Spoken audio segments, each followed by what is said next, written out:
Hello everyone, कैसे हैं आप लोग। आशा करते हैं आप काफ़ी अच्छे होंगे।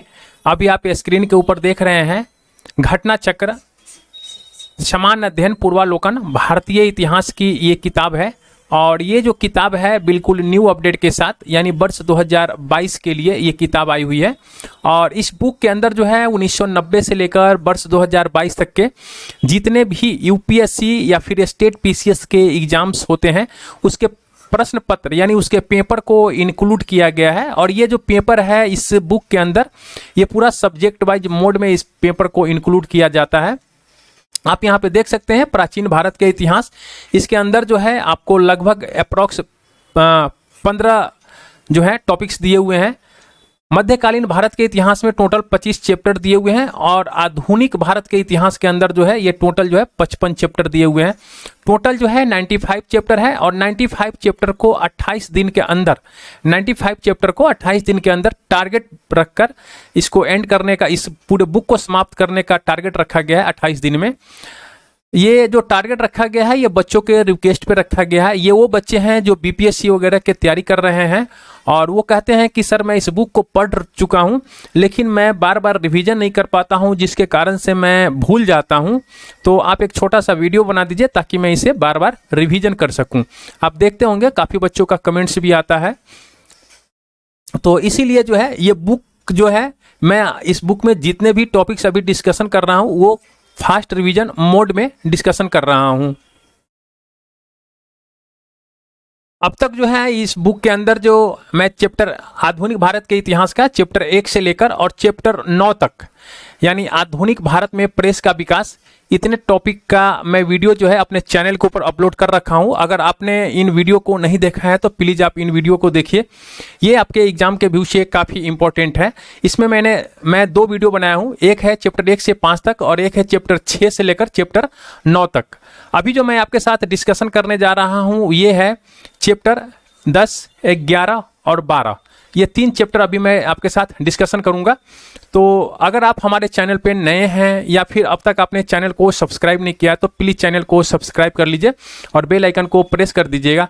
और ये जो पुराने वीडियो हैं ये सब चैप्टर 1 से लेकर चैप्टर 9 तक और साइंस का, ये अगर आप देखते हैं तो आपके एग्जाम्स के लिए काफ़ी फायदेमंद होगा आपको। और वीडियो को अंत तक देखा कीजिए और एक लाइक का बटन जरूर दबाइएगा। तो चलिए स्टार्ट करते हैं आज का सेशन। आप यहाँ पे देख सकते हैं ये पहला टॉपिक है सामाजिक एवं धार्मिक सुधार आंदोलन। और इसके अंदर जो है मैं सीधा क्वेश्चन आंसर पे चलता हूँ क्योंकि इसमें काफ़ी क्वेश्चंस हैं।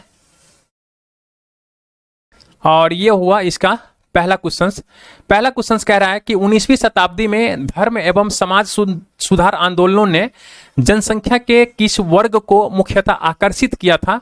तो ये देखिए ये जो है बुद्धिजीवी और नगर के उच्च जातियां और उदार राजवाड़े, इन तीनों को इसने जो है आकर्षित किया था। तो इसके हो जाएंगे डी। इसके थोड़ा सा एक्सप्लेनेशन देख लेते हैं। 19वीं शताब्दी में धार्मिक और सामाजिक सुधार आंदोलनों ने भारत के आधुनिक इतिहास में एक अपना विशेष स्थान रखता है और इन आंदोलनों ने बुद्धिजीवियों और मध्यम वर्ग को सर्वाधिक प्रभावित किया था। किसको? बुद्धिजीवियों और मध्यम वर्ग को सर्वाधिक जो है प्रभावित किया था। निर्धन सर्वसाधारण वर्ग इन आंदोलनों से लगभग अप्रभावित रहा था। तो आप इसको ध्यान में रखिएगा, जो निर्धन सर्वसाधारण वर्ग हैं ये इस आंदोलन से अनइफेक्टेड थे यानी अप्रभावित था। बुद्धिजीवी, नगर के उच्च जातियां और उदार राजवाड़े इन आंदोलनों से प्रभावित थे। अगला क्वेश्चन कह रहा है कि ये एसर्शन है और यहाँ पे रीजन दिया हुआ है। कह रहा है कि 19वीं सदी में सामाजिक धार्मिक आंदोलनों के कारण भारत का आधुनिकीकरण हुआ। तो देखिए ये बिल्कुल सही है। अगला पॉइंट कह रहा है यानी रीजन कह रहा है कि सामाजिक धार्मिक आंदोलनों के मूल्य में बुद्धिवाद, वैज्ञानिक दृष्टिकोण तथा अन्य ऐसे विचार थे जो आधुनिकता के आधार माने जाते थे। तो देखिए ये भी जो है ये बिल्कुल सही है, लेकिन ये जो है आर जो है आर ए का सही व्याख्या भी कर रहा है। तो इसके हो जाएंगे ए और आर दोनों सही हैं और ए जो है आर का सही व्याख्या कर रहा है। अगला क्वेश्चन है, कह रहा है कि निम्न में से किस वर्ग को सर्वप्रथम पश्चिमी सभ्यता ने प्रभावित किया था। तो सबसे पहले जो है शिक्षित हिंदू धर्म वर्ग को पश्चिमी सभ्यता ने प्रभावित किया था। अगला क्वेश्चन है, कह रहा है कि निम्न महापुरुषों में से कौन भारतीय जागृति का जनक कहलाता है? तो देखिए, भारतीय जागृति का जो जनक कहलाता है वो है राजा राम मोहन राय। तो आइए थोड़ा सा हम लोग इनके बारे में डिटेल देख लेते हैं।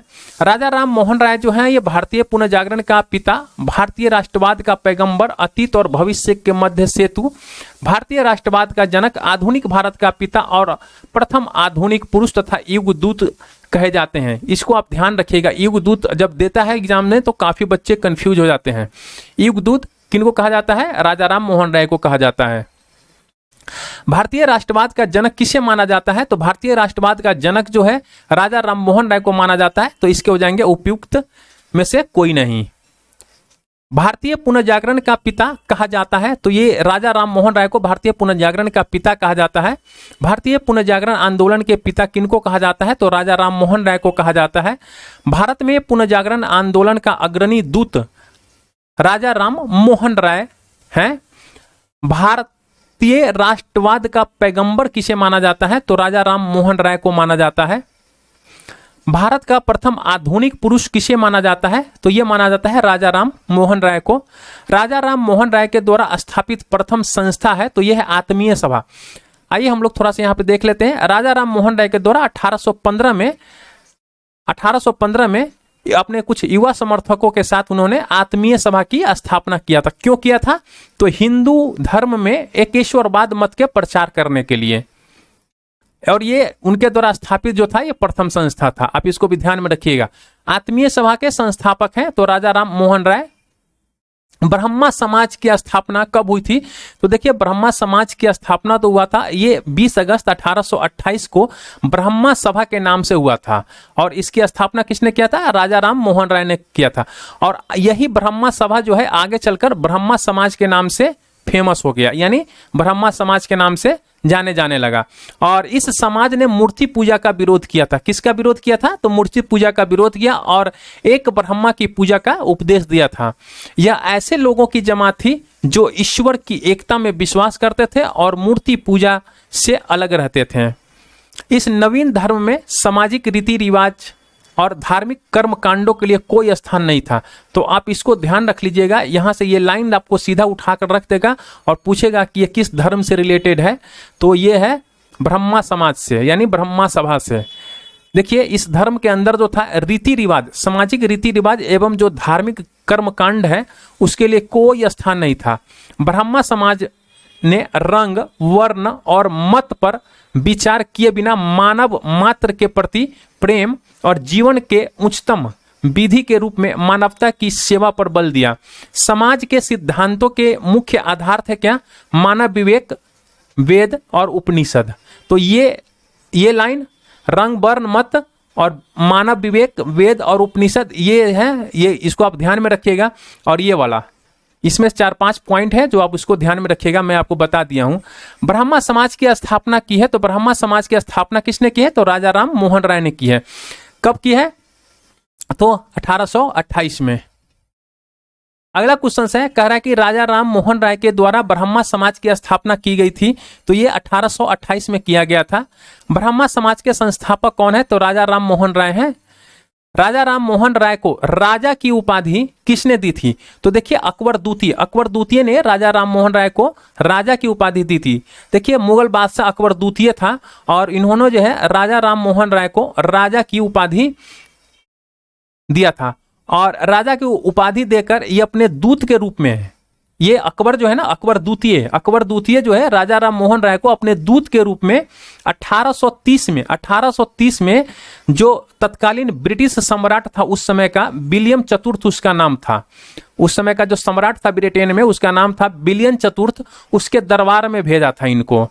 कौन भेजा था? अकबर द्वितीय भेजा था। किसको भेजा था? राजा राम मोहन राय को भेजा था। कब भेजा था? 1830 में भेजा था। अब क्यों भेजा था? तो देखिए, राजा राम मोहन राय को क्यों भेजा था? क्योंकि जो पेंशन मिलती थी अकबर द्वितीय को कंपनी के द्वारा, तो उस पेंशन की मात्रा को बढ़ाने पर बातचीत करने के लिए इनको भेजा था। कौन भेजा था? अकबर द्वितीय भेजा था राजा राम मोहन राय को। और उसी टाइम पे इनका मृत्यु हो जाता है इंग्लैंड के ब्रिस्टल में। कब होता है? तो 27 सितंबर 1833 को इनका मृत्यु हो जाता है और उनकी वहीं पे समाधि स्थापित की जाती है। तो देखिए, राजा राम मोहन राय को राजा की उपाधि से किसने विभूषित किया था? तो मुगल सम्राट अकबर द्वितीय। राजा राम मोहन राय की समाधि है तो ये कहाँ है? ब्रिस्टल इंग्लैंड में है।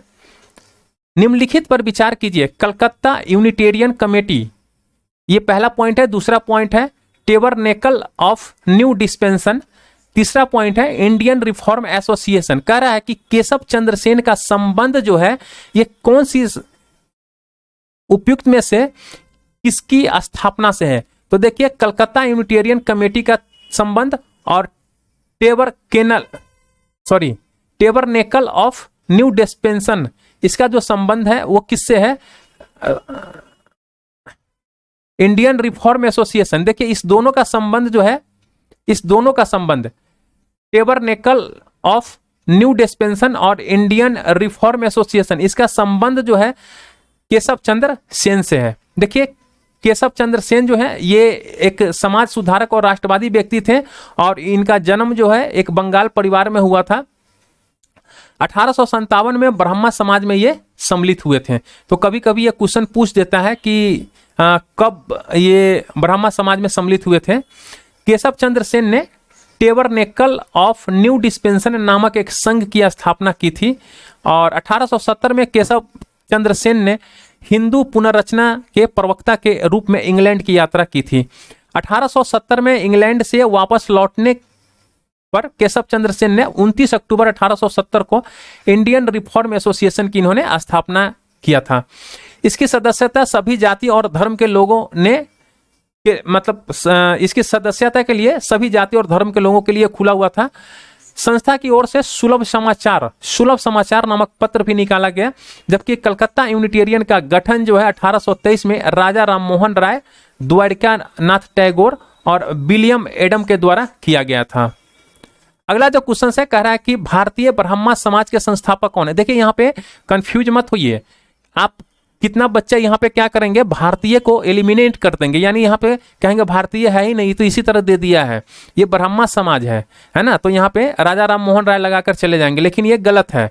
ठीक है, तो आप ऐसा नहीं कीजिएगा। यहाँ पे भारतीय है, ये भारतीय ब्रह्मा समाज है और भारतीय ब्रह्मा समाज की स्थापना जो है ये केशव चंद्र सेन के द्वारा किया गया है।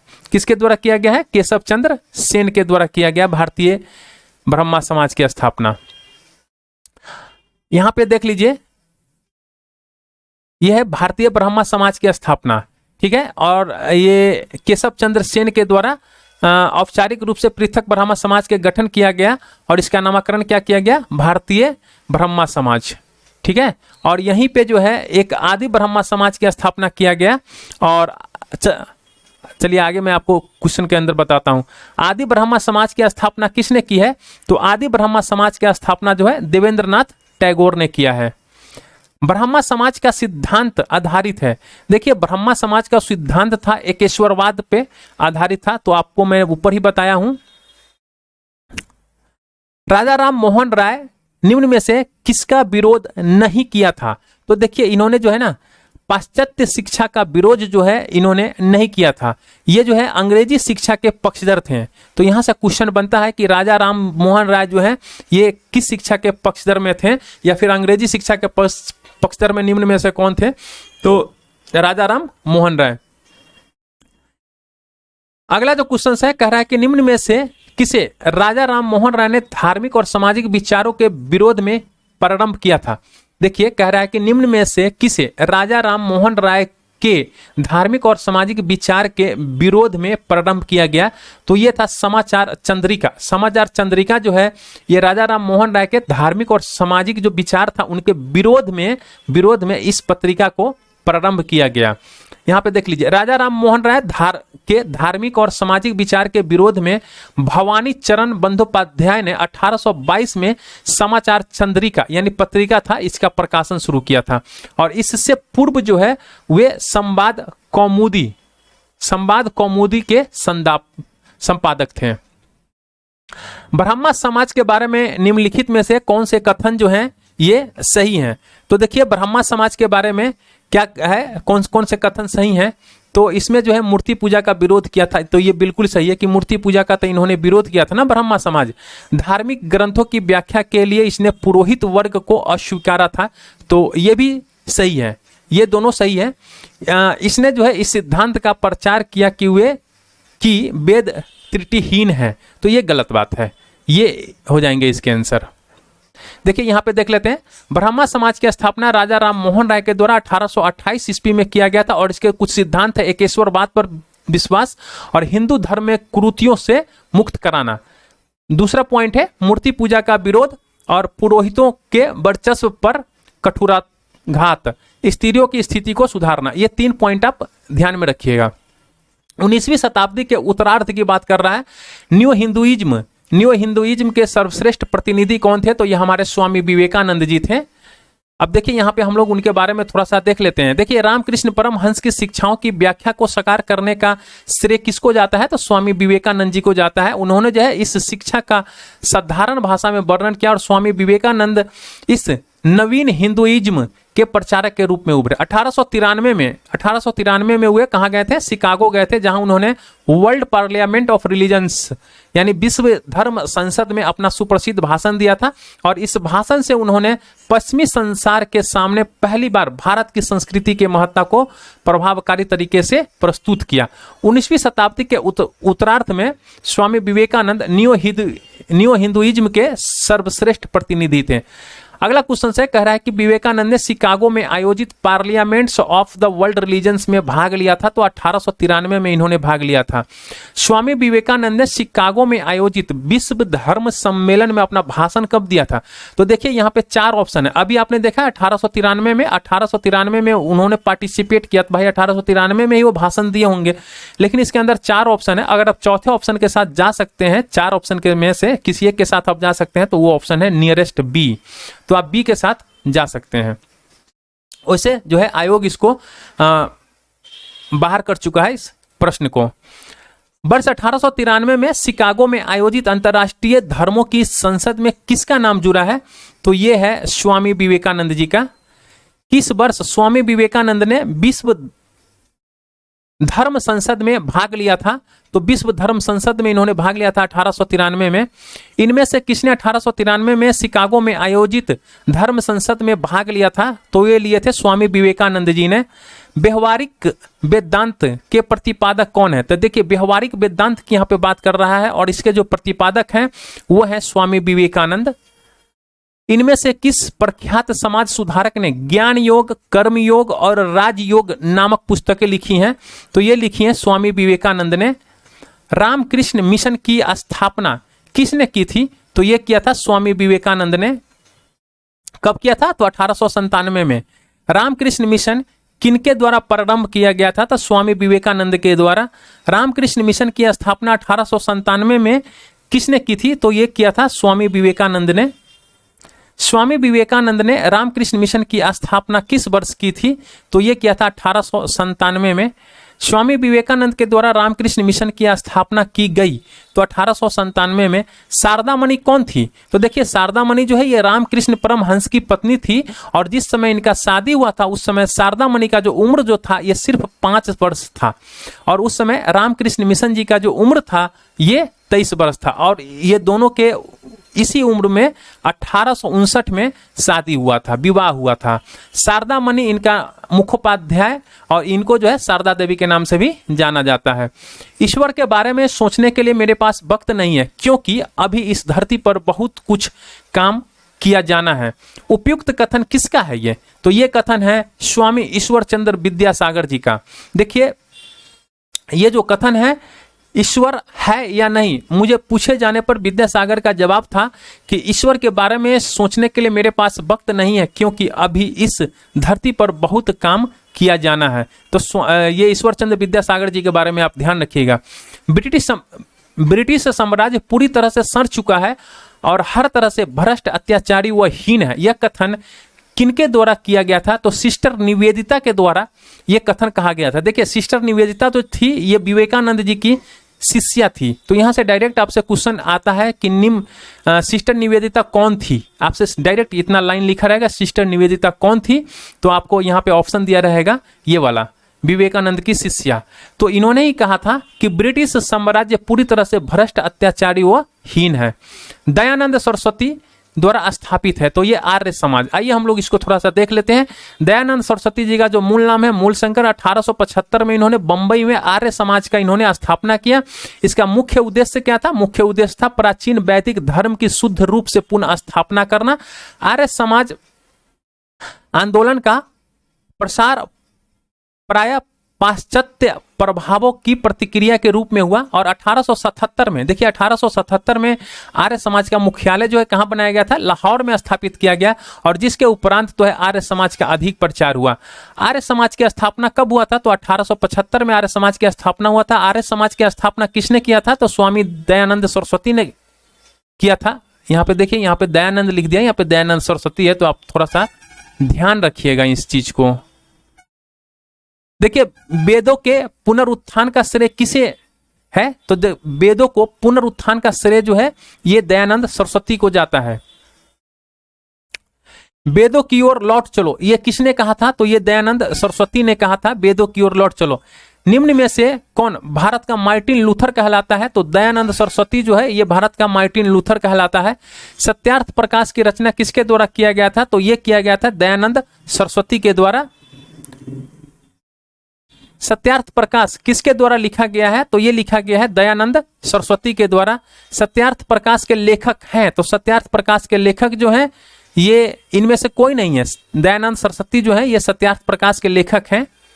सत्यार्थ प्रकाश पवित्र पुस्तक है, तो ये आर्य समाज की पवित्र पुस्तक है। सत्यार्थ प्रकाश के लेखक कौन है? तो ये है स्वामी दयानंद सरस्वती। निम्नलिखित संगठनों में से किसने शुद्धि आंदोलन की बात यहां पे कर रहा है? देखिए, शुद्धि आंदोलन का समर्थन किया था, तो आर्य समाज जो है ये शुद्धि आंदोलन का समर्थन किया था। देखिए यहां पे देख लीजिए, दयानंद सरस्वती 1875 में बंबई में आर्य समाज ने धर्म परिवर्तित हिंदुओं की हिंदू धर्म में वापसी हेतु शुद्धि आंदोलन का समर्थन किया था। तो इस पॉइंट को आप ध्यान में रखिएगा कि दयानंद सरस्वती जो है 1875 में बंबई में स्थापित जो आर्य समाज ने धर्म परिवर्तित हिंदुओं की, जो हिंदू अपना धर्म परिवर्तित कर लिए थे, उनको पुनः हिंदू धर्म में वापसी हेतु शुद्धि आंदोलन का समर्थन उन्होंने किया था। देखिए यहां पे एसर्शन दिए हुए हैं और ये रीजन है, तो आइए हम लोग देखते हैं कि एसर्शन रीजन कौन सा सही है। देखिए, आर्य समाज का जो आंदोलन ने हिंदुओं में आत्मविश्वास और आत्मनिर्भरता जो है प्रदान किया था, तो ये जो है बिल्कुल सही है। और आर्य समाज आंदोलन ने श्वेत जाति की श्रेष्ठता में विश्वास की जड़ों को कमजोर किया था, तो ये बात गलत है। देखिए, ए और आर जो है दोनों सही हैं, लेकिन ये इसका रीजन नहीं है। ठीक है, अगला जो क्वेश्चन से कह रहा है कि निम्न में से किसने कहा था अच्छा शासन स्वशासन का स्थापना नहीं है? तो ये कहा था स्वामी दयानंद सरस्वती ने। स्वामी दयानंद सरस्वती ने कहा था कि अच्छा शासन स्वशासन का स्थानापन्न नहीं है। अगला जो क्वेश्चन है कह रहा है कि निम्न में से किस व्यक्ति ने सर्वप्रथम स्वराज्य शब्द का प्रयोग किया और हिंदी को राष्ट्रभाषा माना था? तो ये किया था बाल गंगाधर तिलक ने।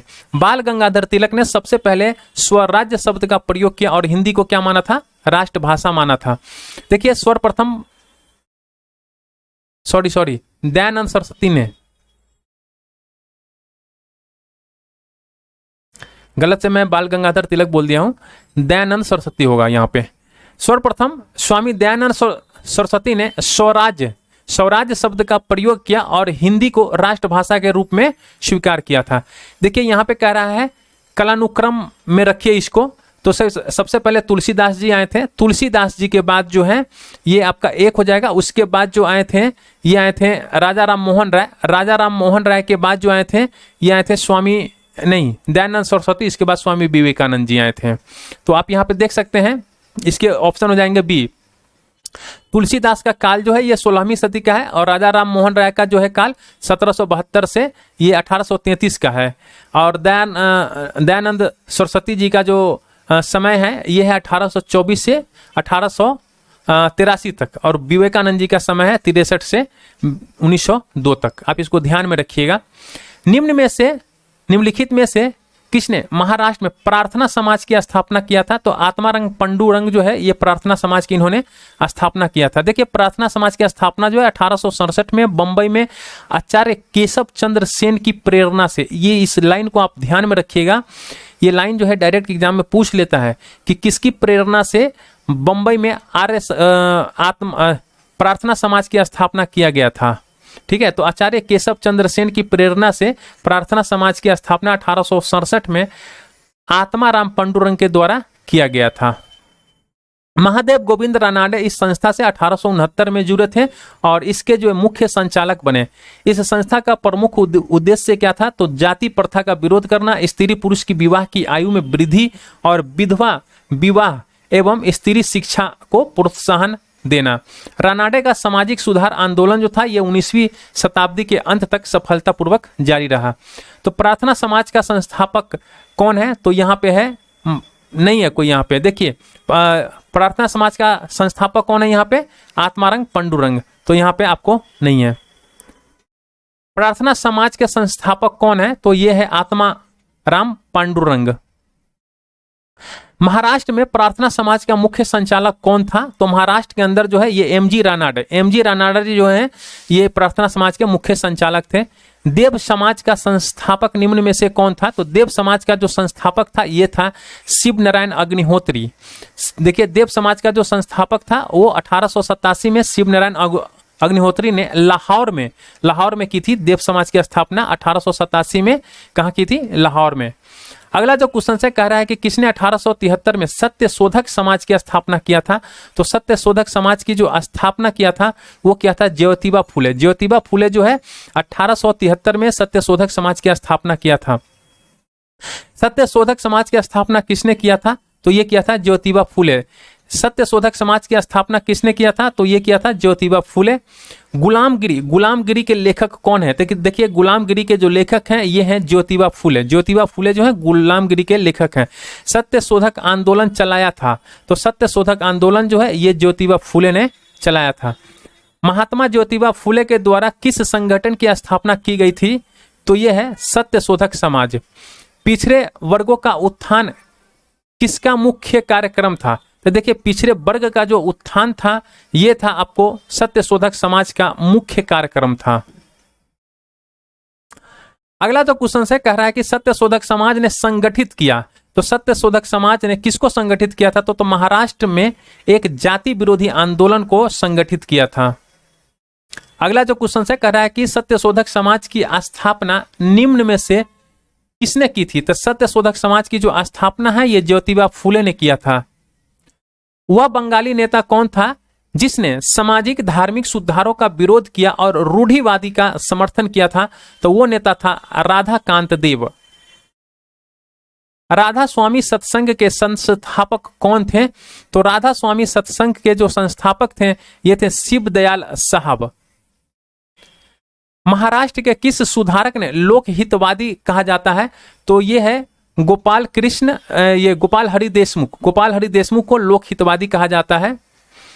लोक हितवादी उपनाम से किसे जाना जाता है? तो गोपाल हरि देशमुख को लोक हितवादी कहा जाता है। महाराष्ट्र में विधवा पुनर्विवाह हेतु अभियान का नेतृत्व किया था, तो ये किसने किया था? तो ये विष्णु परशुराम पंडित ने किया था।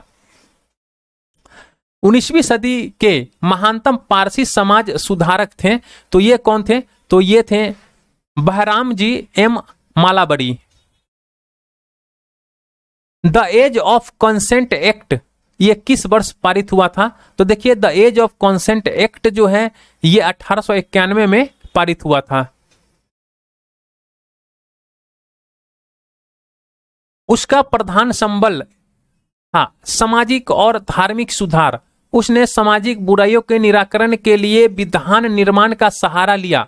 बाल विवाह पर्दा प्रथा के उन्मूलन के लिए अविराम परिश्रम किया। सामाजिक समस्याओं पर राष्ट्रीय स्तर पर विचार विमर्श को प्रोत्साहित करने हेतु उसने भारतीय राष्ट्रीय सामाजिक सम्मेलन का उद्घाटन किया, जिसके अधिवेशन बहुत वर्षों तक भारतीय राष्ट्रीय कांग्रेस के साथ साथ होते रहे। इस उदाहरण के संकेतित व्यक्ति कौन है? तो ये व्यक्ति हैं महादेव गोविंद रानाडे। अगला जो क्वेश्चन है कह रहा है कि देखिए यहाँ पे जो है कुछ संस्था दिया हुआ है और इसके जो है प्रवर्तक हैं, तो कह रहा है कि इसमें से कौन सुमेलित नहीं है? तो देखिए ये सोशल रिफॉर्म एसोसिएशन जो है इसकी ये सुमेलित नहीं है। बाकी जो है यहाँ पे servant India society Gopal Krishna Gokhale का है, ये सोशल सर्विस लीग जो है ये एनएम जोशी का है, और सेवा समिति जो है ये एचएन कंजूरू का है। अगर हम लोग बात कर लेते हैं सोशल रिफॉर्म एसोसिएशन का, तो यहाँ पे देखिए सोशल रिफॉर्म एसोसिएशन की स्थापना जो है ये वीरेशलिंगम ने राजमुंद्री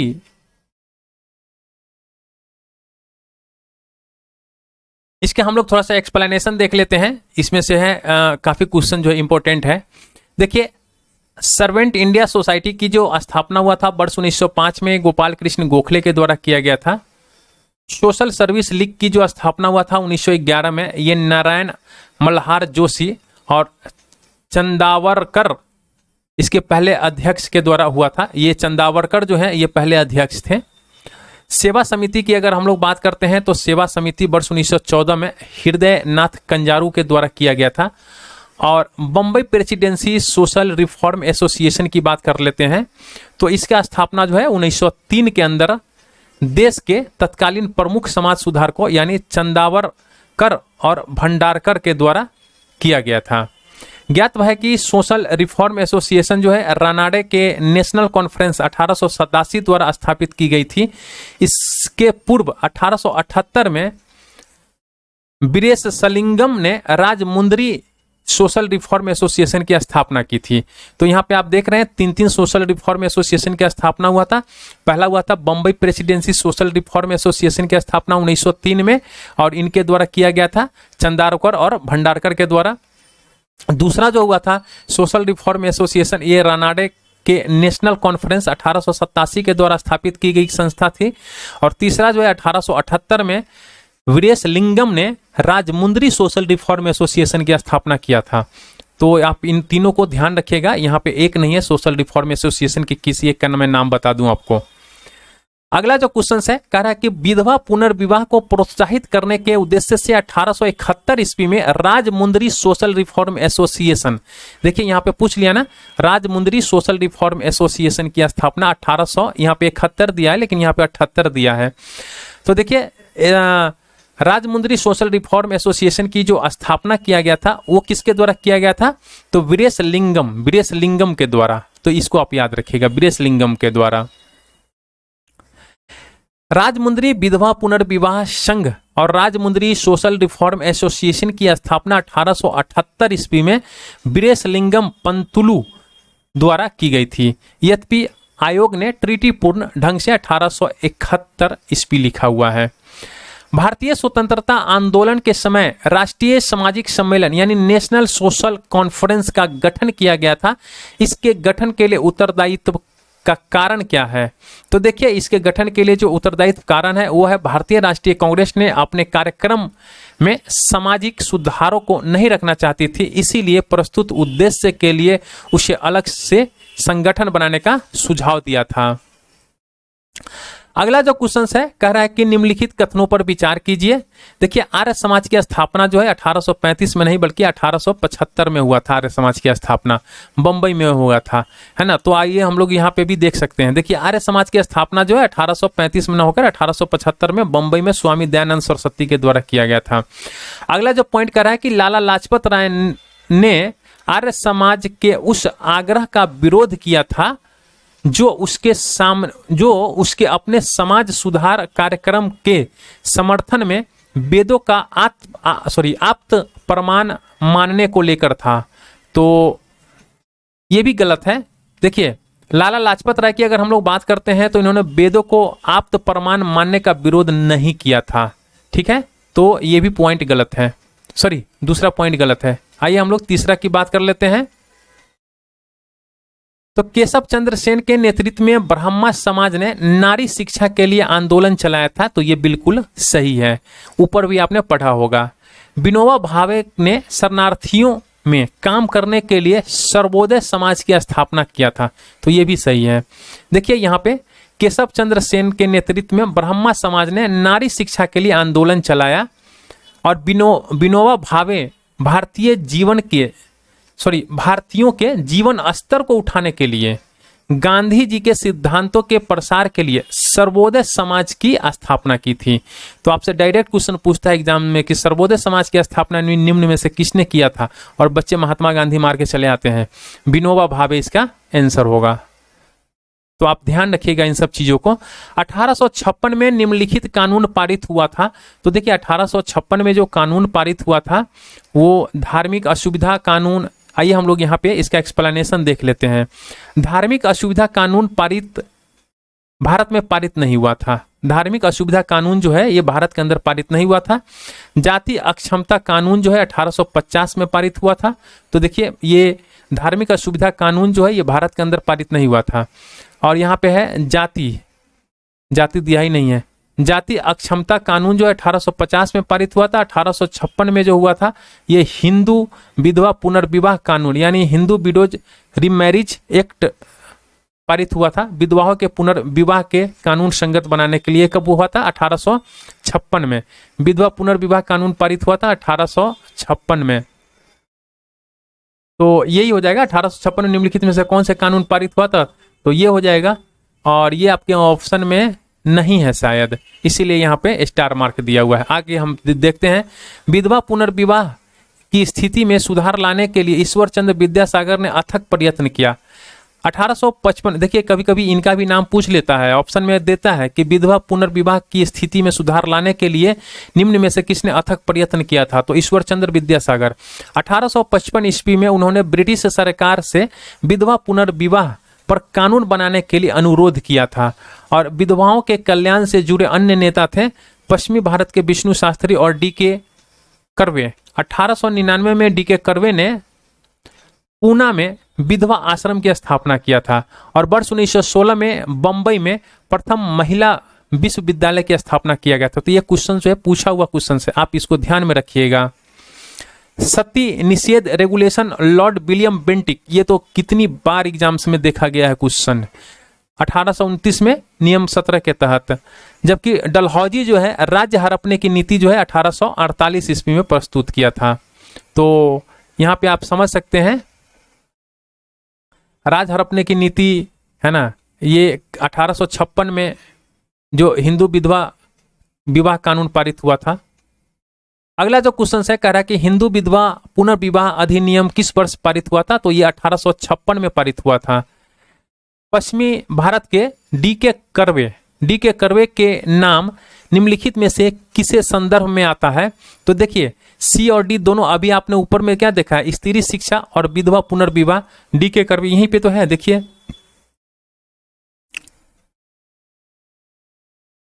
डी.के. कर्वे है ना, उन्होंने जो है ब्रिटिश सरकार में पुनर्विवाह कानून, देखिए विधवाओं के कल्याण से जुड़े अन्य नेता थे पश्चिमी भारत के विष्णु शास्त्री और डी.के. कर्वे। डी.के. कर्वे ने पूना में विधवा आश्रम की स्थापना की और वर्ष 1916 में बंबई में महिला विश्वविद्यालय की स्थापना किया था। तो डी.के. कर्वे ही थे वो जिन्होंने ये काम किया था, जो आपको यहाँ पे दिख जाएगा। स्त्री शिक्षा और विधवा पुनर्विवाह, डी.के. कर्वे। अगला जो क्वेश्चन से कह रहा है कि निम्नलिखित में से किसने प्रमुख रूप से विधवा पुनर्विवाह के लिए संघर्ष किया और उसे कानून के रूप में वैध बनाने में सफलता? तो ये है ईश्वर चंद्र विद्यासागर जी। बोले थे कि क्वेश्चन पूछा गया है एग्जाम्स में। इनमें से कौन सेक्रेटरी के रूप में हिंदू फीमेल स्कूल से संबंध थे और जो बाद में बैथ्यून फीमेल स्कूल के नाम से जाना जाने लगा? तो ये है ईश्वर चंद्र विद्यासागर। देखिए बैथून कॉलेज के पहले सेक्रेटरी और सचिव रहे थे ईश्वर चंद्र विद्यासागर। इनमें से कौन सा कथन सही नहीं है? तो देखिए ये जो कथन है, राजा राम मोहन राय सती प्रथा के समर्थक थे, तो ये गलत बात है। देखिए राजा राम मोहन राय ने सती प्रथा का प्रबल विरोध किया था। बाकी जो है सब सही है। बाकी एक बार हम लोग फटाफट देख लेते हैं। देखिए 1829 में विलियम बेंटिक ने सती प्रथा को कानून के द्वारा अपराध घोषित किया था, तो ये बिल्कुल सही है। 1856 में जो है सरकार ने कानून बनाया जिसके अनुसार जो है हिंदू विधवा पुनर्विवाह कर सकती थी, ये 1856 अभी आपने ऊपर में देखा है। 1875 में स्वामी दयानंद सरस्वती के द्वारा आर्य समाज की स्थापना किया गया था, तो ये आपने कितनी बार इस क्वेश्चन को देखा है ऊपर में। 1843 के एक्ट 5 ने किस बात को गैर कानूनी बना दिया था? तो देखिए 1843 का जो एक्ट था उसके अंदर 5 ने किस बात को गैर कानूनी बना दिया था? तो वो है गुलामी। देखिए लॉर्ड एलन बरो के काल में 1843 के एक्ट 5 ने गुलामी दास्ता को गैर कानूनी बना दिया था। तो आप इनका नाम याद रख लीजिएगा, लॉर्ड एलन बरो के कार्यकाल में हुआ था। यहाँ पे तो थोड़ा सा पॉइंट दिया हुआ है, इसको भी देख लेते हैं। 1833 के चार्टर में एक धारा जोड़ी गई थी जिसमें दास्ता को शीघ्र समाप्त करने को कहा गया था। अंत में 1843 में समस्त भारत में दास्ता अवैध घोषित की गई और मालिकों को कोई प्रतिकर दिए बिना सभी दास स्वतंत्र कर दिए गए। निम्नलिखित में से किसने 1872 में नेटिव मैरिज एक्ट को पारित कराने में महत्वपूर्ण भूमिका निभाई थी? तो ये था केशव चंद्र सेन जो है native marriage act 1872, Keshav Chandra Sen जो है 1872 नेटिव मैरिज एक्ट को पारित कराने में महत्वपूर्ण भूमिका निभाई थी। और इस एक्ट से लड़कियों के लिए विवाह की न्यूनतम उम्र कितना थी? तो 14 वर्ष, और लड़कों का उम्र कितना था? तो 18 वर्ष। और इसे जो है ब्रह्मा विवाह अधिनियम भी कहा जाता है, इसको भी आप ध्यान में रखिएगा। नेटिव मैरिज एक्ट किस वर्ष पारित किया गया था? तो ये किया गया था 1872 में। देखिए बाल विवाह प्रथा को नियंत्रित करने हेतु 1872 में सिविल मैरिज एक्ट ने लड़कियों के विवाह की न्यूनतम उम्र निर्धारित किया था। तो ये निर्धारित कितना किया था? 14 वर्ष। आपने ऊपर में देखा ही है, अब ये पढ़ने की जरूरत नहीं है। 1853 में जन्मे ये पश्चिमी भारत के पारसी थे। ये इंडियन स्पेक्टेटर तथा वॉइस ऑफ इंडिया के संपादक थे। ये एक समाज सुधारक थे। सम्मति आयु अधिनियम 1891 के पक्ष के प्रमुख संघर्षकर्ता थे। ये पैराग्राफ जो है किसके विषय में कहा गया है? तो ये है BM मालवाड़ी के विषय में। आप इसको याद कर लीजिएगा, हो सकता है यहाँ से 2-3 पॉइंट उठा के आपसे पूछ ले। तो ये जो है BM मालवाड़ी के बारे में कहा गया है। अगला जो क्वेश्चन से कह रहा है कि शारदा अधिनियम के अंतर्गत लड़कियों और लड़कों के विवाह की जो न्यूनतम आयु कितना निर्धारित किया गया था? तो 14 वर्ष और 18 वर्ष। यहाँ पे देख लेते हैं, यहाँ से क्वेश्चन पूछा जाता है शारदा अधिनियम से। तो देखिए वर्ष 1929 में अजमेर निवासी एवं न्यायाधीश, उनका नाम था हरबिलास सारदा। हरबिलास सारदा कौन थे? ये न्यायाधीश थे हरबिलास सारदा, और उन्होंने वर्ष 1929 में अजमेर निवासी थे ये। इन्होंने क्या किया था? अपने प्रयत्न से बाल विवाह निषेध कानून बनाया और उन्हीं के नाम पर ही इसे शारदा अधिनियम यानी शारदा एक्ट कहा गया। इस अधिनियम के द्वारा लड़कियों की जो विवाह की न्यूनतम उम्र है 14 वर्ष और लड़कों के जो उम्र है वो 18 वर्ष निर्धारित किया गया। शारदा एक्ट संबंधित था। शारदा एक्ट किससे संबंधित है? तो ये है बाल विवाह प्रतिबंध से। थियोसोफिकल सोसाइटी की स्थापना किसने की है? तो थियोसोफिकल सोसाइटी की स्थापना जो है ये मैडम HP ब्लावेस्टकी ने किया था। ये पढ़ लेते हैं, थोड़ा सा इंपॉर्टेंट है ये। देखिए थियोसोफिकल सोसाइटी की स्थापना ये रूसी महिला है और इनका नाम है मैडम HP ब्लावेस्टकी, और ये अमेरिकी सैनिक अधिकारी है, इनका नाम है कर्नल अलकाट। यहाँ पे 2 मिला, देखिए एक रूसी महिला मिली मैडम HP ब्लावेस्टकी और दूसरा मिला अमेरिकी सैनिक अधिकारी, इनका नाम है कर्नल अलकाट विलियम। देखिए कर्नल अलकाट था और दूसरा था विलियम क्वान जज एवं अन्य के द्वारा 1875 में कहाँ इसकी स्थापना किया गया था? तो न्यूयॉर्क में। आप इनको ध्यान में रखिएगा। 1875 में आर्य समाज का भी स्थापना किया गया था मुंबई में। तो इस तरह से आप रिलेट करके थोड़ा सा पढ़ लीजिएगा। इस सोसाइटी की संस्थापक 1882 में यहाँ पे देखिए 1875 में न्यूयॉर्क में इसकी स्थापना हुआ था। 1882 यानी 7 साल के बाद जो है मद्रास के पास एक जगह का नाम था अड्यार नामक स्थान पर सोसाइटी का क्या किया गया, मुख्यालय स्थापित किया गया। कहाँ? मद्रास के पास, जो बाद में इसका अंतर्राष्ट्रीय कार्यालय यानी इंटरनेशनल हेड ऑफिस बन गया। इसका मुख्य उद्देश्य प्राचीन हिंदू धर्म में लोगों को आत्मविश्वास को जगाना और बढ़ाना, लोगों को आत्मविश्वास जगाना और बढ़ाना तथा धर्म को समाज सेवा का मुख्य आधार बनाना था। जबकि राजा राम मोहन राय के द्वारा 1828 में ब्रह्मा समाज, स्वामी विवेकानंद के द्वारा 1897 में रामकृष्ण मिशन की स्थापना किया गया था। भारत में थियोसॉफिकल सोसाइटी की सफलता मुख्यतः थी, तो देखिए ये एनी बेसेंट के कारण यहाँ पे एनी बेसेंट के कारण होगा। यहाँ पे पूछ रहा है क्या, भारत के अंदर थियोसॉफिकल सोसाइटी की सफलता का मुख्यतः थी एनी बेसेंट के कारण। तो आइए हम लोग इसको देख लेते हैं। देखिए 1879 में कर्नल अल्काट और मैडम ब्लावेस्टकी भारत आए थे और मद्रास के अड्यार नामक स्थान पे थियोसॉफिकल सोसाइटी का क्या बनाया गया था, मुख्यालय बनाया गया था। 1889 में यानी श्रीमती एनी बेसेंट इस सोसाइटी की सदस्य बनी थी। तो ये क्वेश्चन पूछा गया था कि निम्न में से कौन सा है थियोसॉफिकल सोसाइटी के मेंबर है, और इसमें जो है इनका नाम नहीं दिया गया था, अल्कट और ब्लावेस्टकी का नाम नहीं दिया गया था, एनी बेसेंट का नाम दिया गया था। और बच्चे जो है वहाँ पे ई ऑप्शन शायद मार के आए थे। तो आप एक बार इनका भी नाम ध्यान में रखिएगा। 1889 में श्रीमती एनी बेसेंट इस सोसाइटी की सदस्य बनी थी और 1893 में भारत आकर उन्होंने सोसाइटी के लिए सर्वाधिक सक्रिय भूमिका निभाई। श्रीमती एनी बेसेंट ने प्राचीन हिंदू धर्म को विश्व का अत्यधिक गूढ़ और आध्यात्मिक धर्म माना। थियोसॉफिक या फिर ब्रह्मा हिंदू धर्म के आध्यात्मिक दर्शन और कर्म सिद्धांत तथा आत्मा के पुनर्जीवन के सिद्धांत का समर्थन करती थी। इसी कारण एनी बेसेंट जो है भारतीय लोगों को इससे जोड़ सकी और इसका सफलता का मुख्य कारण था। निम्नलिखित युग्मों में से कौन सुमेलित नहीं है? तो देखिए यहाँ पे जो है राजा राम मोहन राय, ब्रह्मा समाज, स्वामी दयानंद सरस्वती, आर्य समाज, स्वामी विवेकानंद जी, रामकृष्ण मिशन, ये तो तीनों अपन थे। महादेव गोविंद रानाडे जो है थियोसॉफिकल सोसाइटी नहीं। महादेव गोविंद रानाडे जो है इन्होंने किस सोसाइटी की स्थापना किया था? तो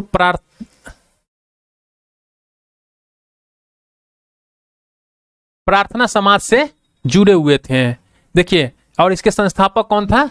ये मतलब प्रार्थना समाज का आत्माराम पांडुरंग। अब आइए हम थोड़ा सा यहाँ पे डिटेल देख लेते हैं।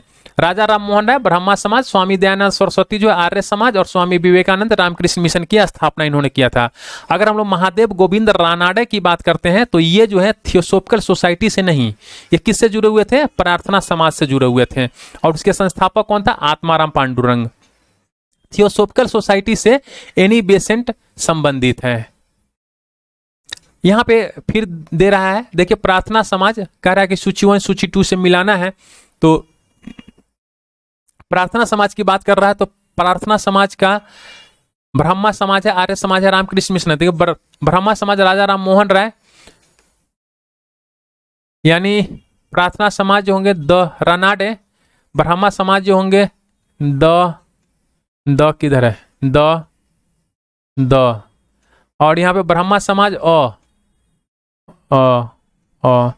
आर्य समाज जो है दयानंद सरस्वती तरीके, रामकृष्ण मिशन जो है विवेकानंद, तो ब ये। फिर यहाँ पे ये सुमेलित करने को कह रहा है, निम्न से कौन सा सुमेलित नहीं है? तो देखिए रामकृष्ण मिशन की स्थापना जो है रामकृष्ण परमहंस ने किया था। आप मुझे कमेंट्स में लिखकर बताइए किसने किया था, कौन सुमेलित नहीं है?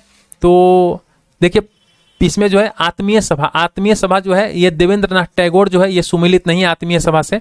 जबकि प्रार्थना सभा जो है आत्माराम पांडुरंग और भारतीय ब्रह्मा समाज केशव चंद्र सेन और राधा स्वामी सत्संग जो है ये तुलसी राम जी इससे संबंधित हैं। और यहाँ पे हम लोग बात कर लेते हैं। देखिए आत्मीय सभा की स्थापना 1815 में राजा राम मोहन राय ने की थी। प्रार्थना समाज की स्थापना 1867 में आत्माराम पांडुरंग ने किया था और 2 वर्ष बाद इसमें आरजी भंडारकर और महादेव गोविंद रानाडे भी शामिल हुए थे। किसमें? तो प्रार्थना समाज में। 1866 में ब्रह्मा समाज का विभाजन हो गया। तो कभी कोई पूछता है कि ब्रह्मा समाज का विभाजन कब हुआ था? तो 1866 में हो गया था। और देवेंद्र नाथ टैगोर के नेतृत्व में आदि ब्रह्मा समाज, देखिए यहाँ पे कह रहा है, और केशव चंद्र सेन के नेतृत्व में भारतीय ब्रह्मा समाज की स्थापना हुई थी।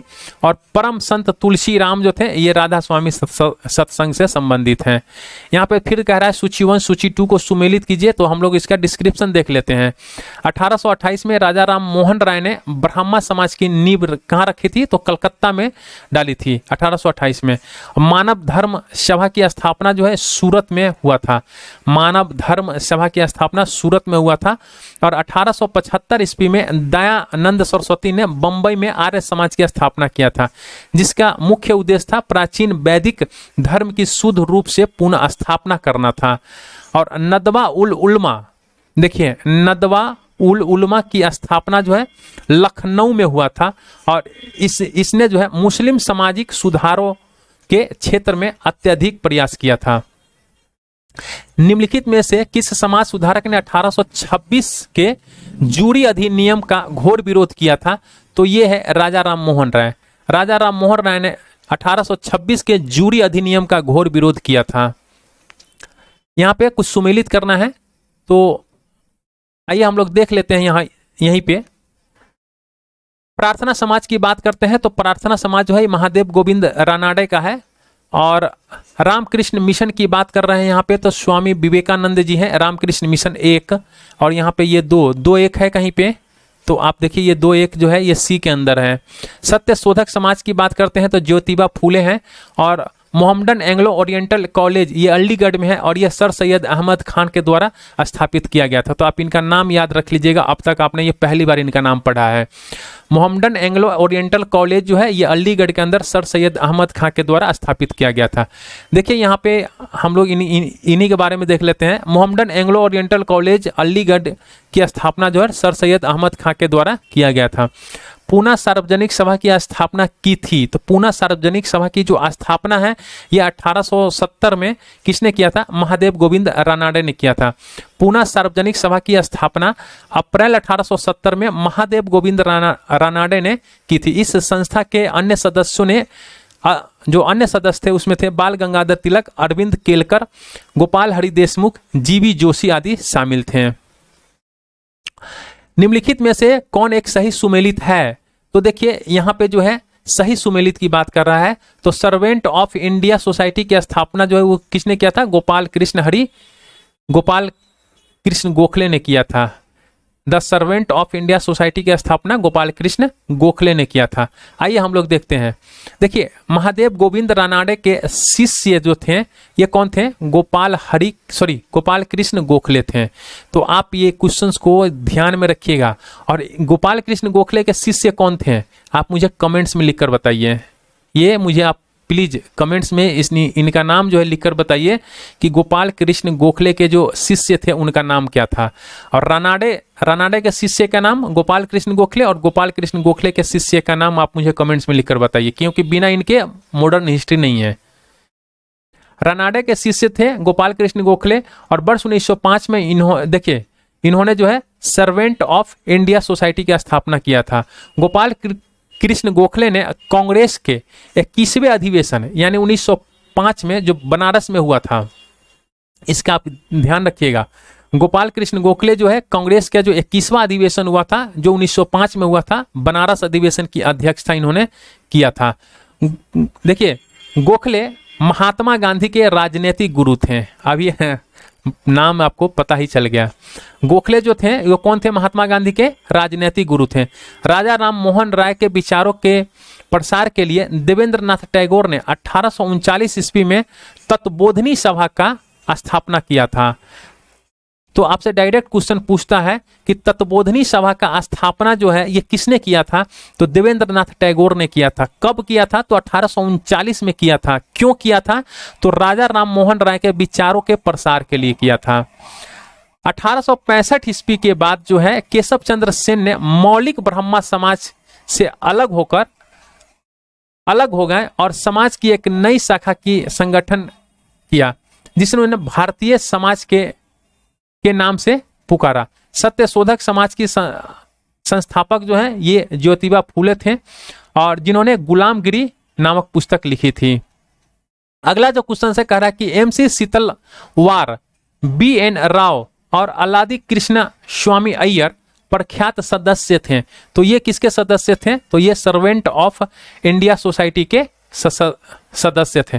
देखिए 1905 में पूना के अंदर गोपाल कृष्ण गोखले ने भारत सेवक मंडल यानी सर्वेंट ऑफ इंडिया सोसाइटी की स्थापना किया था, जिसका उद्देश्य क्या था? भारत सेवा के लिए प्रचारक तैयार करना था और संवैधानिक रूप से भारतीय जनता के सच्चे हितों को प्रोत्साहन देना था। इस मंडल ने वी श्रीनिवास शास्त्री, जी के देवधर और एमएन जोशी, पंडित हृदयनाथ कंजूरू जैसे महान समाज सेवक पैदा किए, और एमसी सीतलवार और बीएन राव, अल्लादी कृष्ण स्वामी अय्यर इसके प्रख्यात सदस्य थे। गोपाल कृष्ण गोखले ने किस वर्ष भारत सेवक मंडल सर्वेंट ऑफ इंडिया सोसाइटी की स्थापना किया था? तो ये किया था उन्होंने 1905 में। सर्वेंट ऑफ इंडिया सोसाइटी की स्थापना की थी, किसने किया था? तो गोपाल कृष्ण गोखले ने किया था। सर्वेंट ऑफ इंडिया सोसाइटी की स्थापना किसने की थी? तो ये किया था गोपाल कृष्ण गोखले ने। सर्वेंट ऑफ इंडिया सोसाइटी के संस्थापक पूछ रहा है कौन थे? तो जी के गोखले, गोपाल कृष्ण गोखले। भारत सेवक समाज की स्थापना किसने किया था? तो भारत सेवक समाज की स्थापना जो है ये गोपाल कृष्ण गोखले ने किया था। बहुजन समाज का संस्थापक कौन है? तो बहुजन समाज का जो संस्थापक है ये है मुकुंद राव पाटिल। मुकुंद राव पाटिल जो है ये बहुजन समाज का संस्थापक है। किसके द्वारा मंदिरों में प्रवेश के अधिकार की मांग की प्रस्तुति के कारण 1899 ईस्वी में तिरुनेलवेली में भयंकर दंगे हुए थे? तो देखिए ये नाडार, देखिए यहाँ पे जो है दो वो है, नाडार के द्वारा मंदिर में प्रवेश के अधिकार के मांग की प्रस्तुति को लेकर 1899 में तिरुनेलवेली में भयंकर दंगा हुआ था। किसने कहा कि यदि भगवान अस्पृश्यता को सहन करते हैं तो मैं उन्हें कभी भगवान नहीं मानूंगा? तो ये बाल गंगाधर तिलक ने कहा था। यानी छुआछूत उन्मूलन के लिए आयोजित एक सम्मेलन में बाल गंगाधर तिलक ने कहा था कि यदि भगवान जो है छुआछूत को बर्दाश्त करें तो मैं भगवान को नहीं मानूंगा। तिलक को लोकमान्य और भारत का बेताज बादशाह कहते हैं। देखिए सूची 1 है और सूची 2 को हमें सुमेलित करना है, तो डिस्क्रिप्शन भी उसी तरह का दिया हुआ है। तो हम लोग यहाँ पे देख लेते हैं। देखिए यहाँ पे राजा राम मोहन राय की बात कर रहा है। तो राजा राम मोहन राय जो है इनमें से क्या था? यह कहा कि हिंदू धर्म का शुद्धतम रूप उपनिषद में निहित है। तो ये बिल्कुल सही है, 1 का 4 होगा, ठीक है। और उसके बाद जो है केशव चंद्र सेन की बात कर लेते हैं। तो केशव चंद्र सेन ने यह कहा कि ब्रह्मवाद को विश्व धर्म बनाना चाहिए। दयानंद सरस्वती की बात कर लेते हैं। तो दयानंद सरस्वती ने हिंदू धर्म की पहचान वेदों में संस्थापित धर्म से की। और इसके बाद जो रामकृष्ण परमहंस की बात करते हैं तो इस पर जोर दिया कि ईश्वर तक पहुंचने के कई मार्ग हो सकते हैं। तो इस तरह इसका आंसर जो हो जाएगा वो डी हो जाएगा।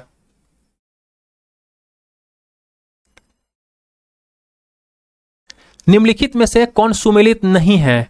तो देखिए यहाँ पे सुमेलित की बात कर रहा है तो राजा राम मोहन राय आदि ब्रह्मा समाज ये सुमेलित नहीं है।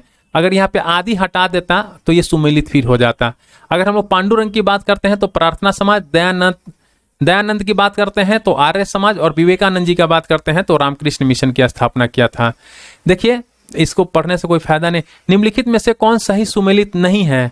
तो देखिए यहाँ पे हम लोग इसका देख लेते हैं। बहिष्कृत हितकर्णी ये ज्योतिबा फूले जो है ये सुमेलित नहीं है। देखिए बहिष्कृत हितकर्णी सभा का स्थापना जो है ना ये बाबा साहेब भीमराव रामजी अंबेडकर ने किया था। शेष जो है विकल्प सुमेलित है। तो बहिष्कृत हितकर्णी सभा की स्थापना किसने किया था? बी आर अम्बेडकर ने किया था। अब यहाँ पे जो है कुछ मिलान है, देखिए प्रार्थना समाज है, यंग इंडिया है, लोक हितवादी है, सत्यशोधक समाज है, रहनुमाई मजदेवशन सभा है, और इसका जो कह रहा है कि इसमें सही मिलान कीजिए। तो देखिए प्रार्थना समाज की हम लोग कितनी बार पढ़े हैं, प्रार्थना जो होता है आत्मा से होता है, तो आत्मा पांडुरंग। अगर यंग इंडिया की बात करते हैं तो यंग इंडिया की बात कौन करता है? मोहनदास करमचंद गांधी बात करता है, ज्योतिबा फुले तो नहीं बात करेगा ना, तो ये यहीं पे गलत हो जाता है। ठीक है, तो इसके ऑप्शन हो जाएंगे बी। आप देख लीजिए, इसके ऑप्शन बी है। ठीक है, और यहाँ पे जो अगर हम लोग बात करते हैं लोक हितवादी, तो गोपाल हरि देशमुख जी को लोक हितवादी कहा जाता है।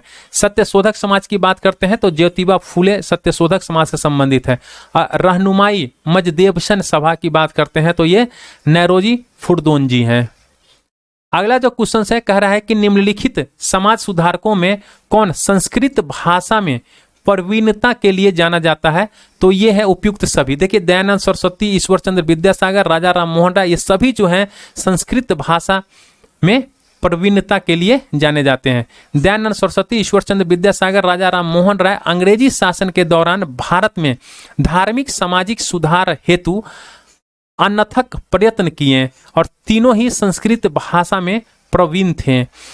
हिंदू धर्म तथा समाज में फैली कुरीतियों का खंडन भी इन्होंने किया था। निम्न कथनों पर ध्यानपूर्वक पढ़िए।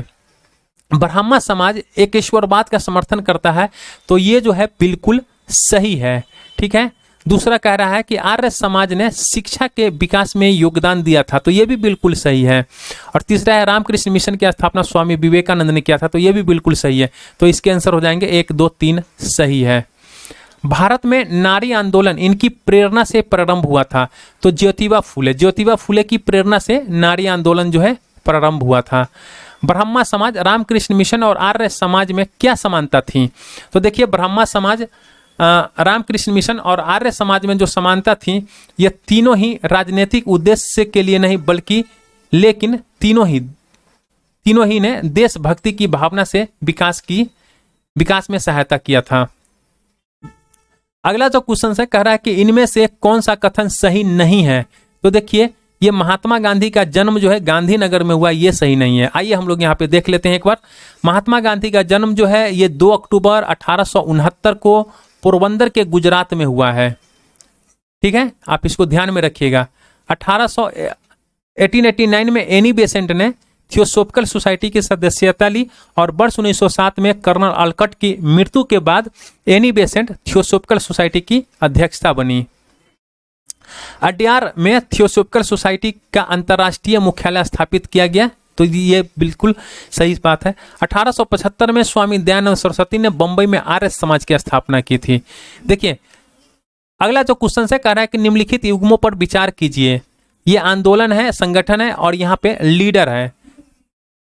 तो इसका जो है कह रहा है निम्नलिखित विचार कीजिए, कह रहा है कौन सा सुमेलित है? सही सुमेलित है। ठीक है, तो देखिए अखिल भारतीय अस्पृश्यता विरोधी लीग जो है ये महात्मा गांधी है, तो ये सही है।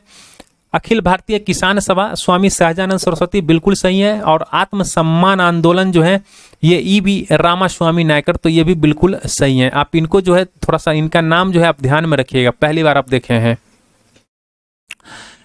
नव बौद्धवाद के प्रतिपादक कौन है? तो नव बौद्धवाद के जो प्रतिपादक हैं ये अंबेडकर जी हैं। बी आर अंबेडकर के द्वारा प्रारंभ जो है दलित बौद्ध आंदोलन में नियो बुद्धिज्म के नाम से जाना जाता है और इसके तहत बौद्ध धर्म की पुनर्व्याख्या करते हुए नवयान नामक नए बौद्ध संप्रदाय की स्थापना की गई है। दार उल उलूम की स्थापना की थी, तो ये किसने की थी? मौलाना सिल्वी नुमानी ने की थी।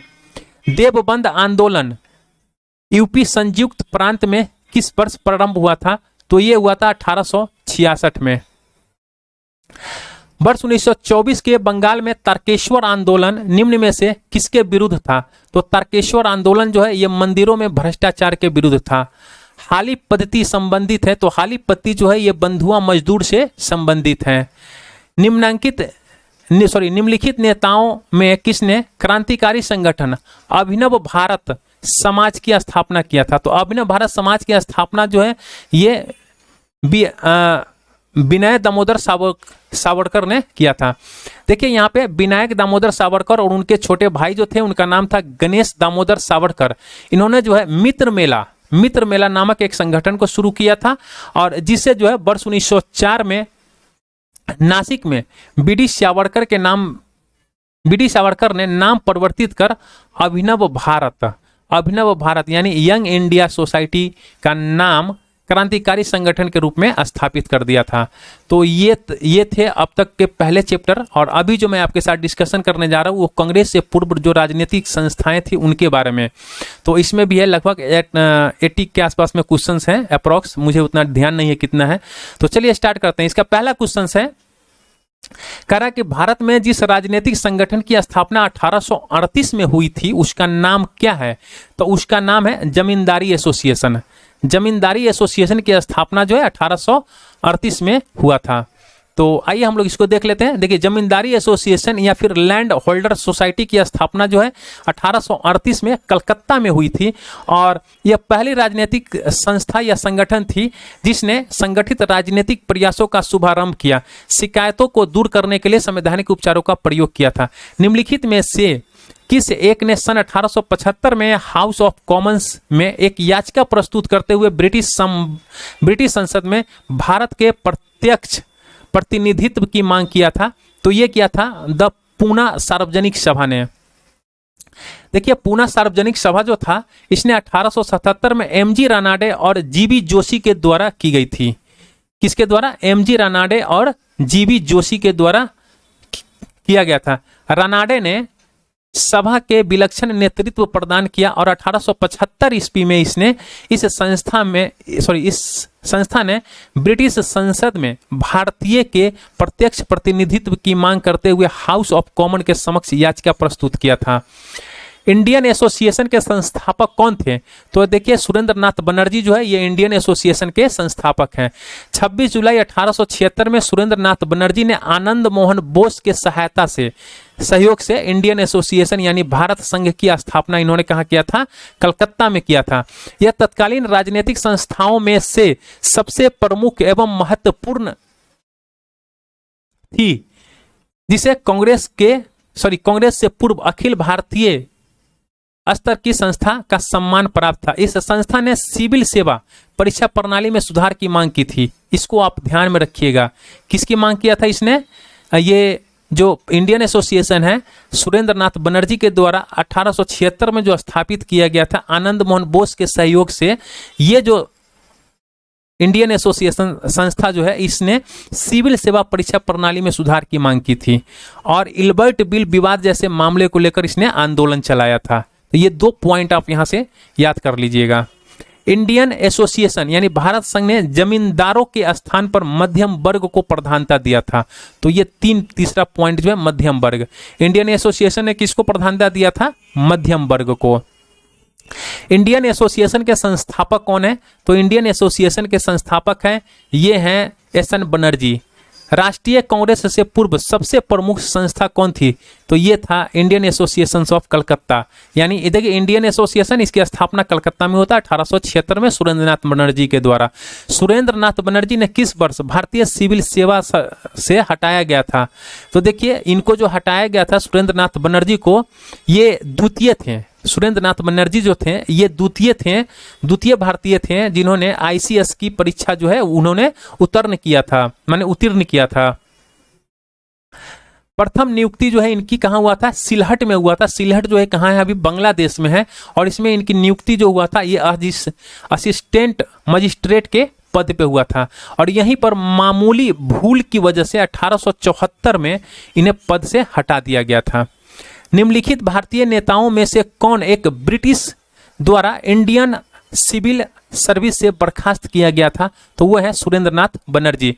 सुरेंद्र नाथ बनर्जी के द्वारा स्थापित उस संगठन का नाम बतलाइए जिसका 1886 में इंडियन नेशनल कांग्रेस में विलय हो गया था। तो देखिए ये है east India association, Indian national Congress,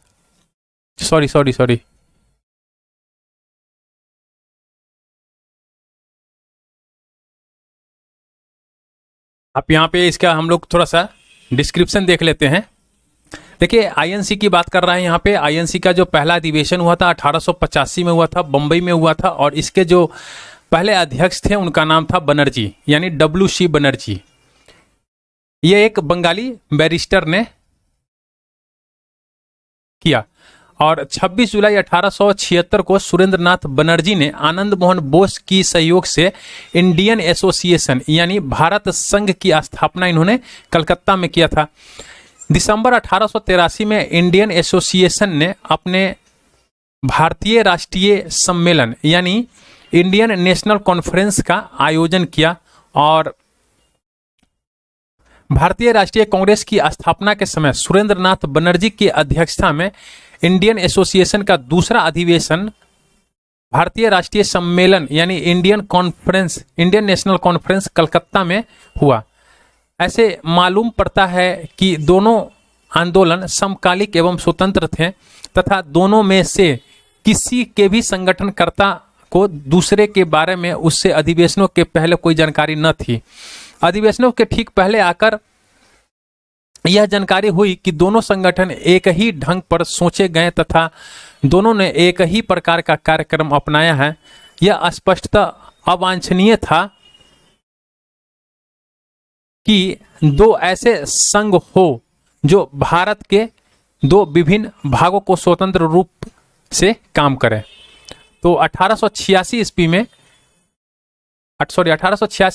ईस्वी के बाद इंडियन नेशनल कॉन्फ्रेंस का जो आयोजन नहीं किया गया और इंडियन एसोसिएशन का कभी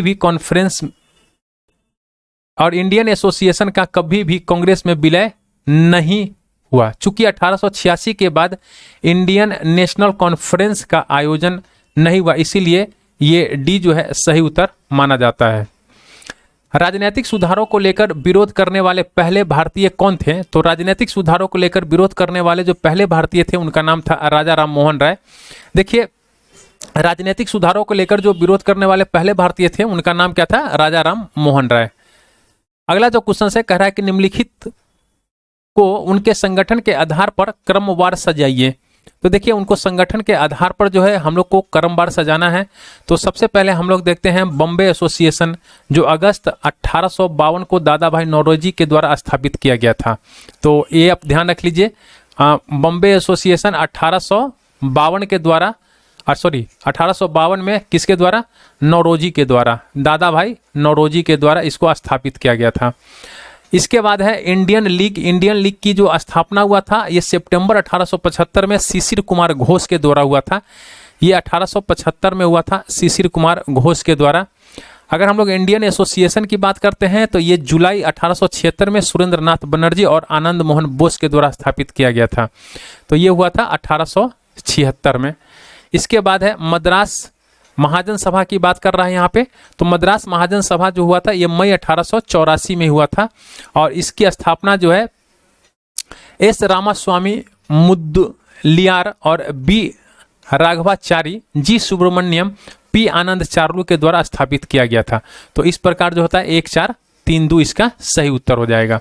तो 1432 जो है इसका सही उत्तर हो जाएगा। अगला जो क्वेश्चन से कह रहा है कि मद्रास महाजन सभा की स्थापना कब किया गया था?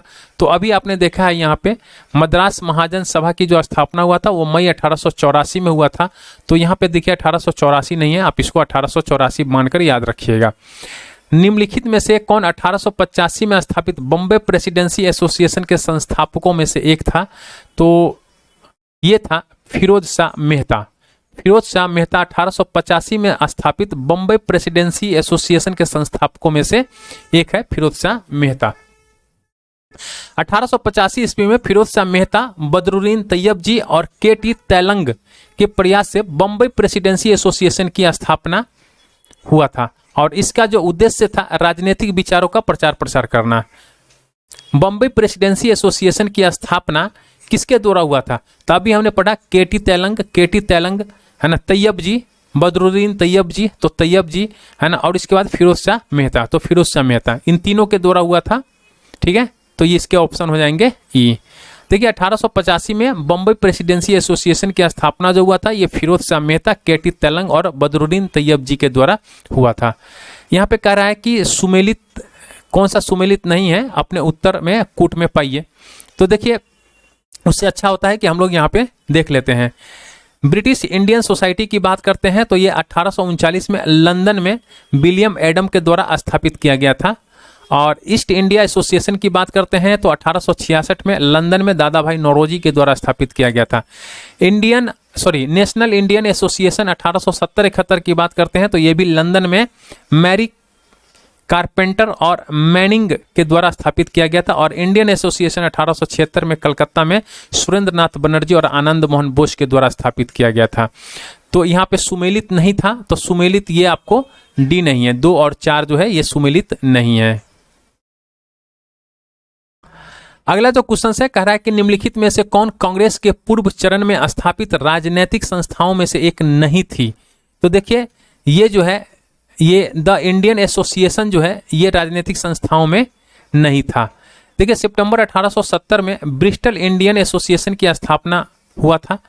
अक्टूबर 1870 में और इसका नाम जो है इंडियन एसोसिएशन कर दिया गया। मैरी कारपेंटर केशव चंद्र सेन के द्वारा लंदन में स्थापित यह संस्था स्त्री शिक्षा के लिए कार्य करती थी, अतः यह राजनीतिक संस्था नहीं थी। ठीक है, 1871 में पुनः इसका नाम बदलकर नेशनल इंडियन एसोसिएशन कर दिया गया था। अगला क्वेश्चन कह रहा है यहाँ पे असर्शन दिया हुआ है और ये है रीजन इसके। तो आइए हम लोग असर्शन पढ़ते हैं। पहले कह रहा है कि भारतीय प्रश्नों पर विवेचन के लिए दादा भाई नौरोजी 1866 ईस्वी में लंदन में ईस्ट इंडिया एसोसिएशन का गठन किया था। तो ये बिल्कुल सही बात है। इसका रीजन क्या कह रहा है कि ब्रिटिश जनमानस को प्रभावित करना चाहते थे। तो ये व्याख्या इसका ए और आर दोनों सही है और आर जो है ए का सही व्याख्या भी करता है। देखिए यहाँ पे दादा भाई नौरोजी के बारे में हम लोग अगर बात कर लेते हैं तो इनको grand old man of India के नाम से भी जाना जाता है। दादा भाई नौरोजी जो है 1866 में लंदन में ईस्ट इंडिया एसोसिएशन का गठन किया था और इस संस्था के गठन के पीछे का उद्देश्य भारतीय विषयों पर चर्चा करना तथा भारत को लेकर ब्रिटिश जनता को जागरूक करना था। दादा भाई नौरोजी ने poverty and British rule in India नामक पुस्तक को लिखा है। निम्नलिखित संस्थाओं पर विचार कीजिए। कहा कि बंग Bhasha Prakashika Sabha, land holders society, Bengal British India society और इंडियन लीग। इन संस्थाओं को स्थापना वर्ष के सही कालानुक्रम कूट को चुनिए इसमें से। देखिए अगर हम लोग बात करते हैं बंग प्रकाशिका सभा की तो 1836 में इसका स्थापना हुआ था। लैंड होल्डर्स सोसाइटी की स्थापना 1838 में हुआ था। बंगाल ब्रिटिश इंडिया सोसाइटी की स्थापना 1843 में हुआ था और इंडियन लीग की स्थापना जो हुआ था यह 1875 में हुआ था। अगला जो है कह रहा है कि land holders society, British India society, Indian society, Indian association, इसके जो संस्थापक हैं यहाँ से हमको मिलान करना है। तो आइए हम लोग यहाँ पे देख लेते हैं इसके संस्थापक। देखिए लैंड होल्डर सोसाइटी की जो संस्थापक हैं ये द्वारकानाथ टैगोर है। ब्रिटिश इंडिया सोसाइटी की स्थापना है ये विलियम एडम्स है और इंडियन सोसाइटी के जो स्थापना है इन्होंने आनंद मोहन बोस के द्वारा किया गया था और इंडियन एसोसिएशन की स्थापना जो है ये एस.एन. बनर्जी के द्वारा किया गया था। फिर यहाँ पे हम लोग को मिलान दिया हुआ है, कह रहा है कि सूची 1 सूची 2 से मिलाइए। तो उससे अच्छा है कि हम लोग यहीं पे देख लेते हैं इसका। अगर हम लोग बात करते हैं यहाँ पे देखिए इंडियन लीग की बात करते हैं तो ये इंडियन लीग जो है ये शिशिर कुमार घोष के द्वारा इसकी स्थापना किया गया था। बिल्कुल सही है। देखिए अगर इंडियन एसोसिएशन की बात करते हैं तो इंडियन एसोसिएशन जो है ये आनंद मोहन बोस के द्वारा इसकी स्थापना किया गया था। भारतीय राष्ट्रीय उद्धार संघ की बात करते हैं तो इसकी जो स्थापना है ये सुरेंद्र नाथ बनर्जी के द्वारा किया गया था और यूनाइटेड इंडिया पैट्रियाटिक एसोसिएशन की बात करते हैं तो सर सैयद अहमद खान के द्वारा किया गया था। तो इसके ऑप्शन जो हो जाएंगे ये डी हो जाएंगे।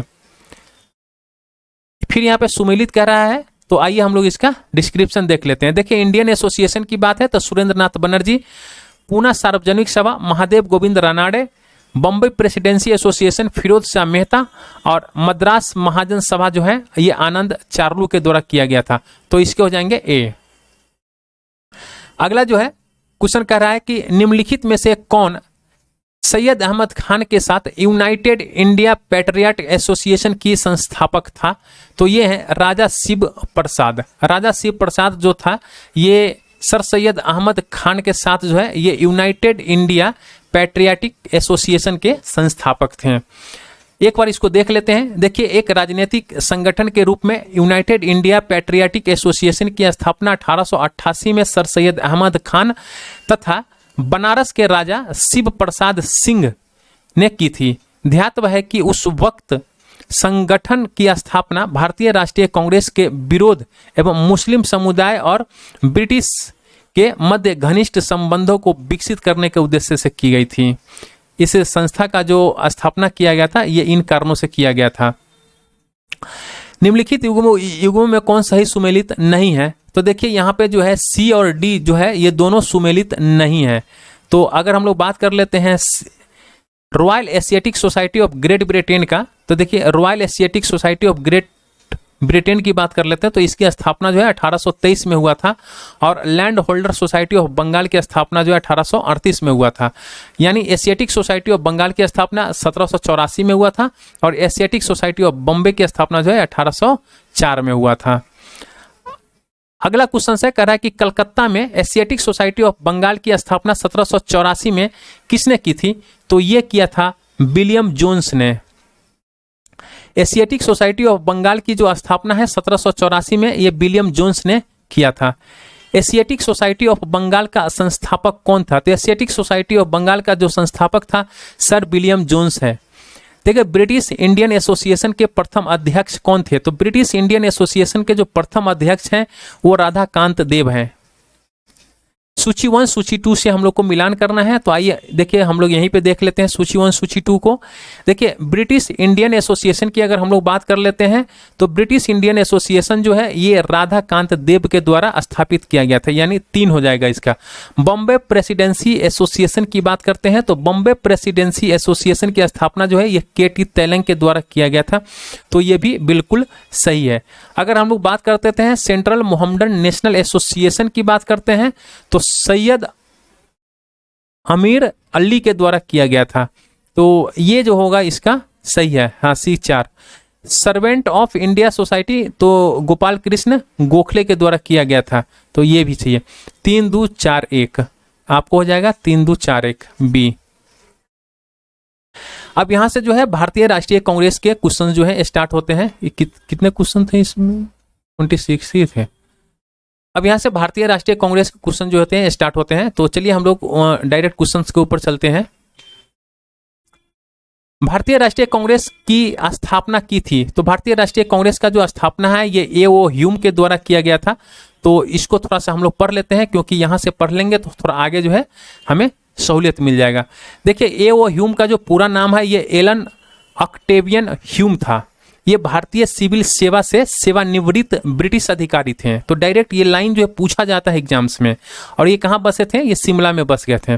1884 ईस्वी में इन्होंने जो है INU, यानी देखिए 1884 में जो है इन्होंने INU इंडियन नेशनल यूनियन की इन्होंने स्थापना किया था, जो कि भारतीय राष्ट्रीय कांग्रेस का अग्रदूत था। तो आपसे डायरेक्ट क्वेश्चन पूछता है निम्न में से कौन भारतीय राष्ट्रीय कांग्रेस का अग्रदूत था? तो ये है Indian national union. Calcutta, Bombay और मद्रास का इन्होंने दौरा किया और उसके उपरांत इन्होंने एक घोषणा क्या किया कि दिसंबर 1885 में भारतीय राष्ट्रीय संघ, देखिए यहाँ पे यूनियन की बात कर रहा है, भारतीय राष्ट्रीय संघ का एक सम्मेलन जो है ये पुणे में आयोजित किया जाएगा। इसमें जो है तीनों महाप्रांतों के सभी लोग शिक्षित प्रतिनिधि की बात यहाँ पे कर रहे हैं। देखिए, शिक्षित प्रतिनिधि को भाग लेने में शामिल के लिए आमंत्रित इन्होंने किया था।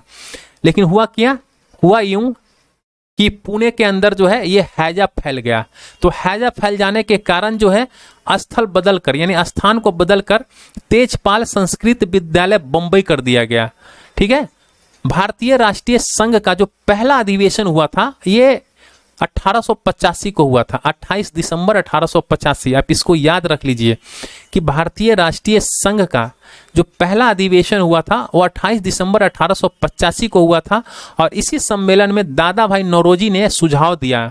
उन्होंने दादा भाई नौरोजी ने क्या सुझाव दिया कि इस संगठन का जो नाम है वो बदलकर भारतीय राष्ट्रीय कांग्रेस कर दिया जाए। तो ये जितने भी हमने आपको टिक लगाया है ये सब आप याद रखिएगा, ये सारा आपको क्वेश्चन के अंदर मिलेगा आगे। भारतीय राष्ट्रीय कांग्रेस के संस्थापक थे, तो देखिए ये कौन थे, तो ये असैनिक सेवक थे। ये भारतीय राष्ट्रीय कांग्रेस के संस्थापक कौन थे, तो ये थे A.O. ह्यूम थे। भारतीय राष्ट्रीय कांग्रेस के स्थापना कब हुआ था, तो ये हुआ था 1885 में। देखिए यहां पे इसको भी थोड़ा सा पढ़ लेते हैं। भारतीय राष्ट्रीय कांग्रेस की जो स्थापना है ये 1885 के अंदर A.O. ह्यूम के द्वारा किया गया था। ये अवकाश प्राप्त अंग्रेज अधिकारी थे, ये अंग्रेज थे और इनको रिटायरमेंट मिल चुका था, लेकिन ये यहीं पे शिमला में बस गए थे।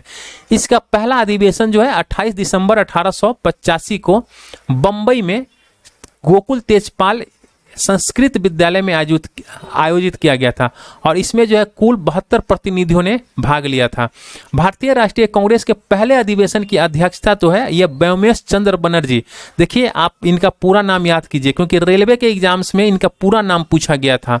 तो WC बनर्जी के स्थान पर व्योमेश चंद्र बनर्जी ने की थी तथा इसके प्रथम महासचिव जो बने थे पहले अधिवेशन में वो बने थे A.O. ह्यूम। भारतीय राष्ट्रीय कांग्रेस के प्रथम अधिवेशन में कितने प्रतिनिधियों ने भाग लिया था, तो ये 72 प्रतिनिधियों ने भाग लिया था। भारतीय राष्ट्रीय कांग्रेस का जो प्रथम अधिवेशन था ये कहाँ हुआ था, तो ये ये कहाँ हुआ था, ये मुंबई में हुआ था। मुंबई में, पुणे के जगह पे मुंबई में हुआ था ये। अगला जो क्वेश्चन से कह रहा है कि भारतीय राष्ट्रीय कांग्रेस के पहले अध्यक्ष कौन थे, तो पहले अध्यक्ष जो थे ये WC बनर्जी पहले अध्यक्ष थे। इनमें से किसने भारतीय राष्ट्रीय कांग्रेस के प्रथम वार्षिक अधिवेशन की अध्यक्षता किया था, तो प्रथम वार्षिक अधिवेशन की अध्यक्षता जो है ये WC बनर्जी ने किया था। 1885 में इंडियन नेशनल कांग्रेस का अध्यक्ष कौन था, तो देखिए 1885 में जो INC के अध्यक्ष जो थे ये WC बनर्जी है। क्वेश्चन को सिर्फ घुमाकर पूछ रहा है। भारतीय राष्ट्रीय कांग्रेस के पहले अध्यक्ष कौन थे, तो व्योमेश चंद्र बनर्जी थे। निम्नलिखित में से कौन भारतीय राष्ट्रीय कांग्रेस का प्रथम अध्यक्ष है, तो ये है WC बनर्जी। 1885 में WC बनर्जी के द्वारा इंगित भारतीय राष्ट्रीय कांग्रेस के निम्न उद्देश्यों में से कौन सा नहीं था, तो देखिए ये जो है उनका उद्देश्य में से नहीं था। शिक्षित वर्ग की पूर्ण सम्मति से महत्वपूर्ण और आवश्यक सामाजिक विषयों पर विचार प्रकट करना, ये उनके उसमें नहीं था। देखिए 1885 के व्योमेश चंद्र बनर्जी के द्वारा इंगित भारतीय राष्ट्रीय कांग्रेस के प्रथम अधिवेशन में निम्नलिखित उद्देश्य बताए गए थे, तो ये हम लोग उद्देश्य जो है उनका एक बार देख लेते हैं फटाफट। पहला जो है क्या कह रहा है कि देश के हितों की रक्षा करने वाले भारतीयों के बीच संपर्क और मित्रता बढ़ाना। दूसरा जो है देशवासियों के बीच जाति, संप्रदाय और प्रांतीय पक्षपातों की भावना को दूर करने और उनमें राष्ट्रीय एकता की भावना को विकसित करना। भारत के सभी वर्गों और समुदायों को एकत्रित करने, उनमें एक राष्ट्र की भावना उत्पन्न करना। और चौथा जो है ये जनता की मांगों का सूत्रीकरण और उसका प्रस्तुतिकरण करना। ज्ञात है कि सामाजिक मुद्दों को प्रारंभ में कांग्रेस ने के मंच से नहीं उठाए जाने के प्रावधान या व्यवस्था थी। देखिए भारतीय राष्ट्रीय कांग्रेस का 1885 में महासचिव कौन थे, तो A.O. ह्यूम जो थे ये महासचिव थे। भारतीय राष्ट्रीय कांग्रेस की स्थापना के समय भारत का वायसराय कौन था, तो वायसराय कौन था, तो ये डफरिन था। भारतीय राष्ट्रीय कांग्रेस की स्थापना 1885 में हुआ था और इस समय जो था भारत का जो वायसराय था ये लॉर्ड डफरिन। लॉर्ड डफरिन का कार्यकाल कितना है, 1884 से 1888 ईस्वी तक था और उसने जो है कांग्रेस का यह कहकर मजाक उड़ाया था कि सूक्ष्मदर्शी अल्पसंख्यकों की संस्था है। ये किसने कहा था, तो लॉर्ड डफरिन ने कहा था। लॉर्ड डफरिन के कार्यकाल में भारतीय राष्ट्रीय कांग्रेस की स्थापना को एक महत्वपूर्ण घटना जो है माना जाता है। निम्न गवर्नर जनरलों में से किसने कांग्रेस को अत्यधिक अल्पसंख्यक लोगों का प्रतिनिधित्व करने वाली कहकर उपहास किया था, तो यह है लॉर्ड डफरिन। 1885 में भारतीय राष्ट्रीय कांग्रेस की स्थापना के समय गवर्नर जनरल कौन था? तो ये गवर्नर जनरल जो था ये लॉर्ड डफरिन था। लॉर्ड डफरिन के वायसराय काल की एक महत्वपूर्ण घटना क्या थी? तो यह था भारतीय राष्ट्रीय कांग्रेस की स्थापना। किसने कांग्रेस को सूक्ष्मदर्शी अल्पसंख्यक जनता का प्रतिनिधित्व बताते हुए उसका मजाक उड़ाया था? तो लॉर्ड डफरिन ने। निम्नलिखित में से कौन भारतीय राष्ट्रीय कांग्रेस के स्थापना अधिवेशन में उपस्थित नहीं था? देखिए कह रहा है कि निम्नलिखित में से कौन भारतीय राष्ट्रीय कांग्रेस के जो स्थापना अधिवेशन था उसमें उपस्थित नहीं था? तो ये थे सुरेंद्रनाथ बनर्जी। दादा भाई नौरोजी जो थे ये उपस्थित थे, जस्टिस रानाडे भी उपस्थित थे और जी सुब्रमण्यम भी उपस्थित थे। इन तीनों नाम को आप थोड़ा सा ध्यान रखिएगा। देखिए यहाँ पे हम लोग और देख लेते हैं। 1876 में बंगाल में जो युवा राष्ट्रवादी सुरेंद्रनाथ बनर्जी और आनंद मोहन बोस के नेतृत्व से इंडियन एसोसिएशन का गठन किया गया था और दिसंबर 1883 में इंडियन एसोसिएशन ने अखिल भारतीय कांग्रेस सम्मेलन यानी इंडियन नेशनल कॉन्फ्रेंस का आयोजन किया। दूसरा सम्मेलन दिसंबर 1885 के कलकत्ता में हुआ और जिसकी अध्यक्षता जो है सुरेंद्रनाथ बनर्जी ने किया था। यही कारण था कि अखिल भारतीय राष्ट्रीय सम्मेलन से जुड़े सुरेंद्रनाथ बनर्जी जो है 1885 में भारतीय राष्ट्रीय कांग्रेस की स्थापना सत्र में शामिल नहीं हुए थे। भारतीय राष्ट्रीय कांग्रेस के दूसरे अधिवेशन की अध्यक्षता किसने किया था? तो ये किया था दादा भाई नौरोजी। दादा भाई नौरोजी ने, देखिए कांग्रेस का जो दूसरा अधिवेशन हुआ था 1886 में हुआ था, कलकत्ता में हुआ था और इसकी अध्यक्षता दादा भाई नौरोजी ने किया था। भारतीय राष्ट्रीय कांग्रेस के द्वितीय सम्मेलन में कितने मुस्लिम प्रतिनिधियों ने भाग लिया था? तो यहाँ पे देखिए क्या कह रहा है। भारतीय राष्ट्रीय कांग्रेस के जो दूसरा सम्मेलन हुआ था कलकत्ता में हुआ था, 1886 में हुआ था, जिसकी अध्यक्षता दादा भाई नौरोजी ने किया था। इसमें जो है कितने मुस्लिम प्रतिनिधियों ने भाग लिया था? तो यह है 33। ये पूछा गया है बीपीएससी 66 में। कांग्रेस का जो द्वितीय सम्मेलन हुआ था वो 27 से 30 दिसंबर 1886 को दादा भाई नौरोजी की अध्यक्षता में कलकत्ता में हुआ था, कलकत्ता में संपन्न हुआ था। और कांग्रेस के दूसरे अधिवेशन में कुल 436 पंजीकृत प्रतिनिधियों ने भाग लिया था। कांग्रेस के प्रथम सम्मेलन में जहां मुस्लिम प्रतिनिधियों की संख्या जो थी वो 2 थी, वहीं दूसरे सम्मेलन में ये बढ़कर कितना हो गया था? 33 हो गया था। और तीसरे सम्मेलन में 81 और चौथे सम्मेलन में 221 पहुंच गई थी। कांग्रेस के लिए समर्थन प्राप्त करने के लिए 1889 ईस्वी में एक समिति स्थापित की गई। निम्न में से उस समिति का सभापति कौन था? तो देखिए ये WC बनर्जी। कांग्रेस के लिए समर्थन प्राप्त करने के उद्देश्य से जुलाई 1889 में लंदन के अंदर विलियम डिग्बी की अध्यक्षता में देखिए ब्रिटिश कमेटी ऑफ इंडिया की स्थापना किया गया था और इंडियन नेशनल कांग्रेस की एक समिति थी। ये जो थी ब्रिटिश कमेटी ऑफ इंडिया क्या थी? ये INC की एक कमेटी थी और इस समिति ने भारतीय मामलों से अंग्रेज को अवगत कराने के उद्देश्य से इंडिया नामक साप्ताहिक पत्र भी निकाला था। भारतीय राष्ट्रीय कांग्रेस के प्रथम मुस्लिम अध्यक्ष कौन थे? तो देखिए प्रथम जो मुस्लिम अध्यक्ष थे वो बदरुद्दीन तैयब जी थे। INC की बात कर रहे हैं तो इसके जो प्रथम मुस्लिम अध्यक्ष थे ये गौरव बदरुद्दीन तैयब जी थे और ये भारतीय राष्ट्रीय कांग्रेस के 27 से जो यानी दिसंबर 1887 में जो मद्रास में संपन्न हुआ था, कहाँ हुआ था? मद्रास में जो संपन्न हुआ था, तीसरे अधिवेशन की अध्यक्षता इन्होंने किया था। भारतीय राष्ट्रीय कांग्रेस का जो पहला मुस्लिम अध्यक्ष है उनका नाम क्या है? बदरुद्दीन तैयब जी। भारतीय राष्ट्रीय कांग्रेस के द्वितीय मुस्लिम अध्यक्ष कौन थे? तो द्वितीय मुस्लिम अध्यक्ष जो थे उनका नाम था रहीमतुल्लाह मोहम्मद सयानी। रहीमतुल्लाह मोहम्मद सयानी। देखिए जो भारतीय राष्ट्रीय कांग्रेस है इनके जो द्वितीय मुस्लिम अध्यक्ष जो थे उनका नाम था रहीमतुल्लाह मोहम्मद सयानी थे। और ध्यातव्य है कि भारतीय राष्ट्रीय कांग्रेस का जो 12वां अधिवेशन हुआ था दिसंबर 1896 में कलकत्ता में, तो उसी में जो है रहीमतुल्लाह सयानी जो है ये अध्यक्षता बने थे। भारतीय राष्ट्रीय कांग्रेस के प्रथम महिला अध्यक्ष जो है ये सरोजनी नायडू है, तो ये जो है गलत है। देखिए यहाँ पे कह रहा है कि भारतीय राष्ट्रीय कांग्रेस के प्रथम मुस्लिम अध्यक्ष जो है बदरुद्दीन तैयब जी हैं, तो ये सही है। तो इसमें कह रहा है कि कौन से कथन सही है? तो ये कथन 2 सही है। अगला जो क्वेश्चन है देखिए, यहाँ पे हम लोग एक बार थोड़ा सा देख लेते हैं इसको। वर्ष 1917 में भारतीय राष्ट्रीय कांग्रेस का जो प्रथम महिला अध्यक्ष जो थी वो एनी बेसेंट बनी थी। कब? 1917 में। 1917 में, जबकि 1925 में कानपुर में 1925 में कानपुर में जो भारतीय राष्ट्रीय कांग्रेस के 40वें अधिवेशन की अध्यक्षता जो की थी वो सरोजिनी नायडू ने किया था।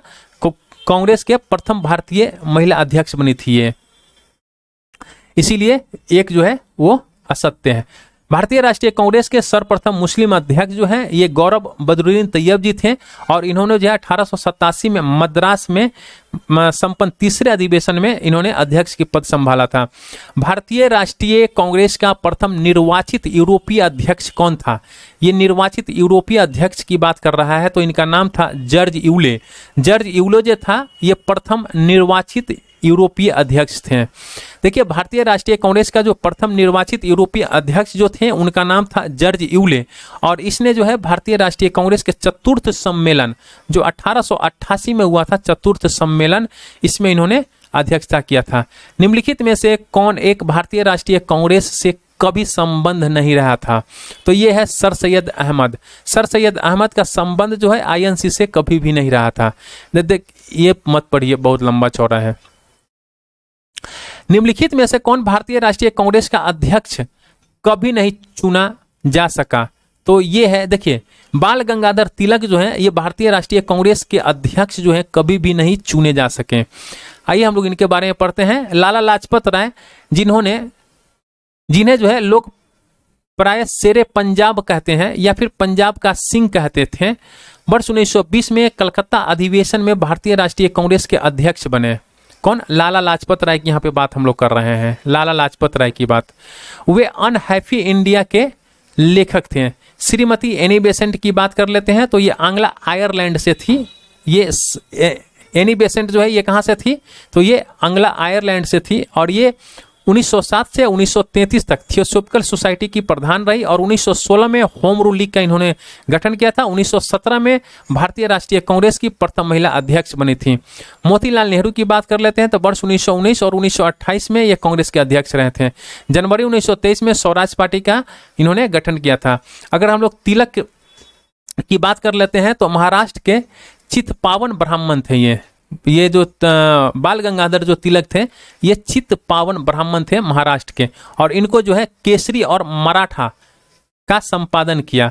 स्वराज मेरा जन्म सिद्ध अधिकार है, मैं इसे लेकर रहूंगा, ये किसने कहा था? तो बाल गंगाधर तिलक ने कहा था, और वे कभी कांग्रेस के अध्यक्ष कभी नहीं रहे।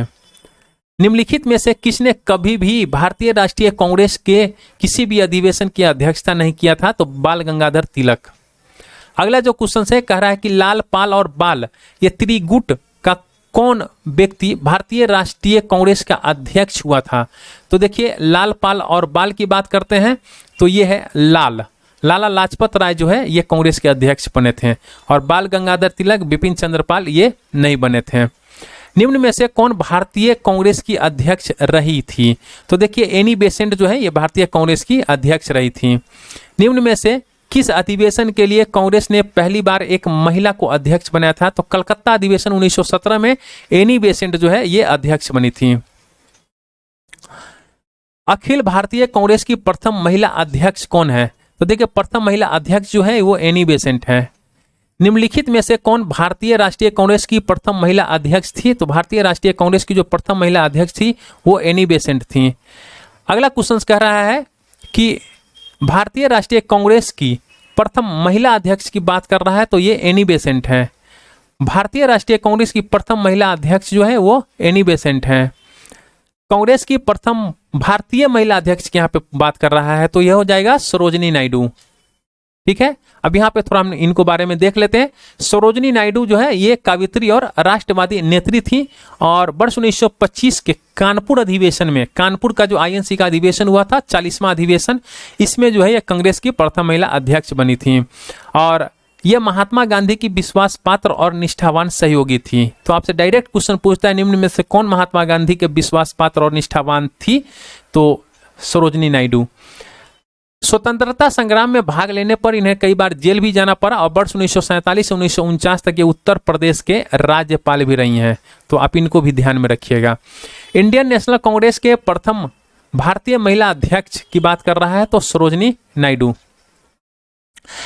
निम्नलिखित कथनों पर विचार कीजिए। कह रहा है कि भारतीय राष्ट्रीय कांग्रेस का जो प्रथम अधिवेशन कलकत्ता में हुआ था, तो देखिए भारतीय राष्ट्रीय कांग्रेस का प्रथम अधिवेशन तो मुंबई में हुआ था, तो ये कलकत्ता कह रहा है, तो ये गलत है। भारतीय राष्ट्रीय कांग्रेस का जो दूसरा अधिवेशन हुआ था दादा भाई नौरोजी की अध्यक्षता में हुआ था, तो ये सही है। देखिए भारतीय राष्ट्रीय कांग्रेस का तथा मुस्लिम लीग दोनों ने लखनऊ 1916 अधिवेशन किया तथा लखनऊ समझौता संपन्न किया था, तो ये बिल्कुल सही है। 2 और 3 सही हो जाएंगे इसके, सी। इसको थोड़ा सा पढ़ लेते हैं, ये इंपॉर्टेंट है। भारतीय राष्ट्रीय कांग्रेस का जो प्रथम अधिवेशन हुआ था वो कलकत्ता में नहीं बल्कि बंबई में हुआ था और इसमें जो है कुल 72 सदस्यों ने हिस्सा लिया था और ये पुणे में आयोजित होना था, किंतु हैजा फैल जाने के कारण ये बंबई में आयोजित किया गया, इसीलिए कथन एक असत्य है। दूसरा अधिवेशन जो है 1886 में कलकत्ता में दादा भाई नौरोजी की अध्यक्षता में हुआ था और भारतीय राष्ट्रीय कांग्रेस और मुस्लिम लीग ये दोनों ने वर्ष 1916 में लखनऊ अधिवेशन किया। तदनुसार कांग्रेस और मुस्लिम लीग के बीच लखनऊ समझौता भी हुआ था। तो कांग्रेस लीग योजना तथा लखनऊ पैक्ट के नाम से जाना जाता है।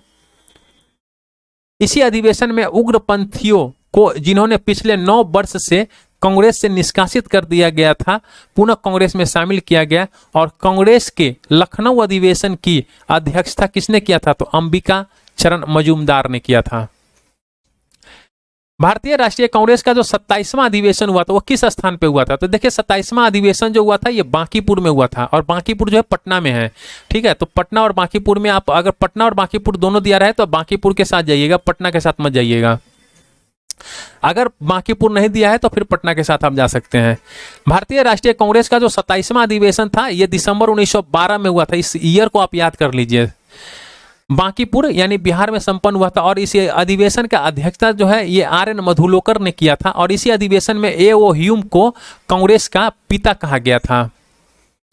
निम्नलिखित में से भारतीय राष्ट्रीय कांग्रेस ने किस अधिवेशन में बाल गंगाधर तिलक ने अभिव्यक्त किया था कि स्वराज मेरा जन्मसिद्ध अधिकार है, मैं इसे लेकर रहूंगा, तो यह है लखनऊ का अधिवेशन 1916 में बाल गंगाधर तिलक ने कहा था कि स्वराज मेरा जन्मसिद्ध अधिकार है, मैं इसे लेकर रहूंगा। देखिए भारतीय राष्ट्रीय कांग्रेस का जो लखनऊ अधिवेशन हुआ था 1916 में हुआ था और इसी में बाल गंगाधर तिलक ने कहा था स्वराज मेरा जन्मसिद्ध अधिकार है, मैं इसे लेकर रहूंगा। इस अधिवेशन में उग्रवादियों की पुनः कांग्रेस में वापसी हुआ था, तो ये लाइन जो है आप याद कर लीजिएगा, उग्रवादियों की पुनः वापसी हुआ था और तिलक और एनी बेसेंट के प्रयासों से कांग्रेस तथा मुस्लिम लीग के बीच क्या हुआ था, समझौता हुआ था।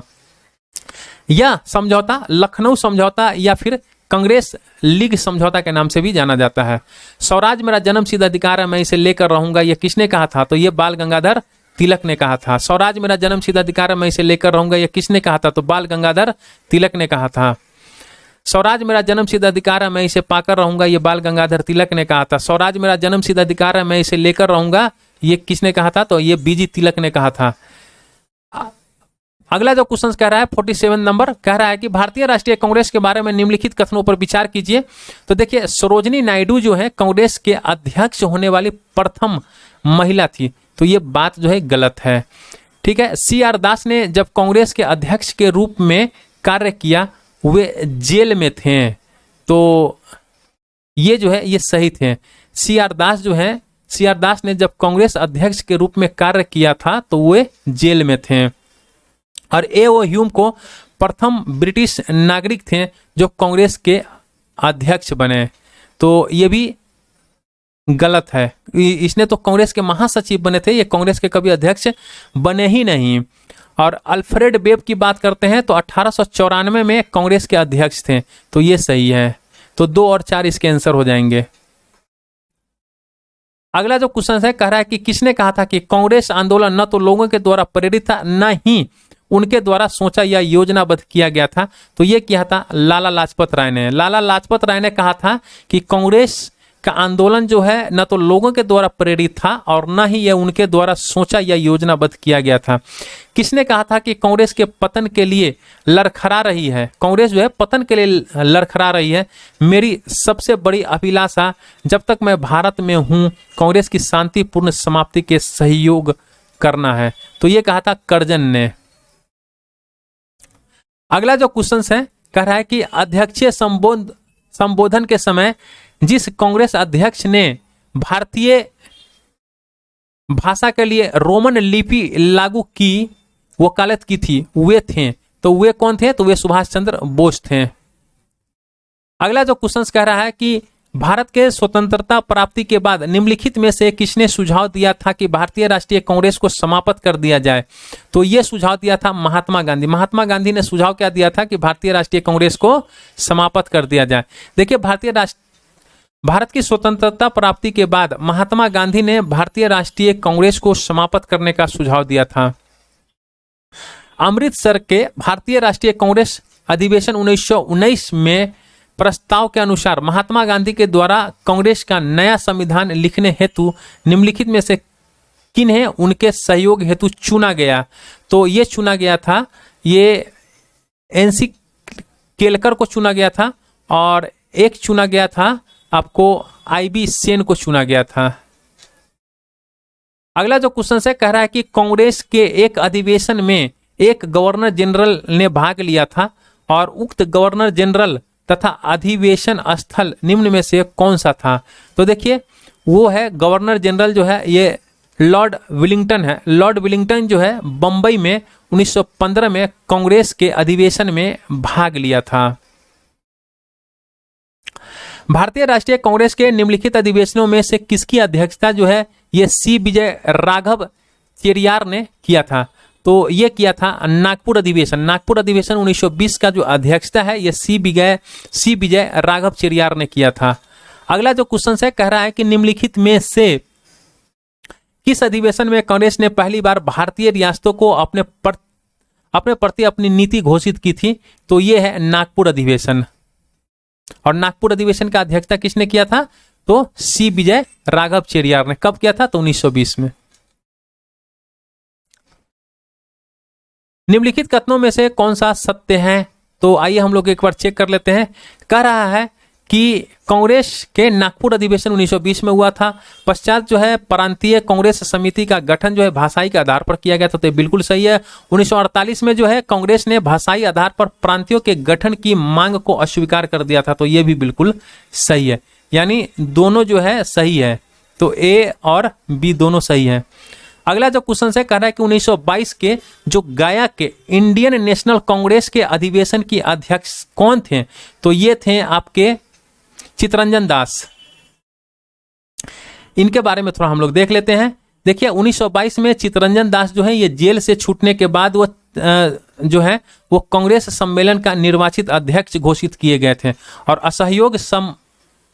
असहयोग आंदोलन की समाप्ति के बाद देशबंधु ने सभा प्रवेश कार्यक्रम के जरिए, किसके जरिए? सभा प्रवेश कार्यक्रम के जरिए, जैसे सभाओं के भीतर से असहयोग भारतीय राजनीति के नया आयाम देने का प्रयास किया, परंतु सी राजगोपालाचारी, वल्लभ भाई पटेल, डॉक्टर राजेंद्र प्रसाद, एनजी रंगा अयंगर आदि नेताओं ने परिषद में प्रवेश करने की नीति का विरोध किया था और इस अधिवेशन में काउंसिल में प्रवेश न लेने का प्रस्ताव पारित हुआ।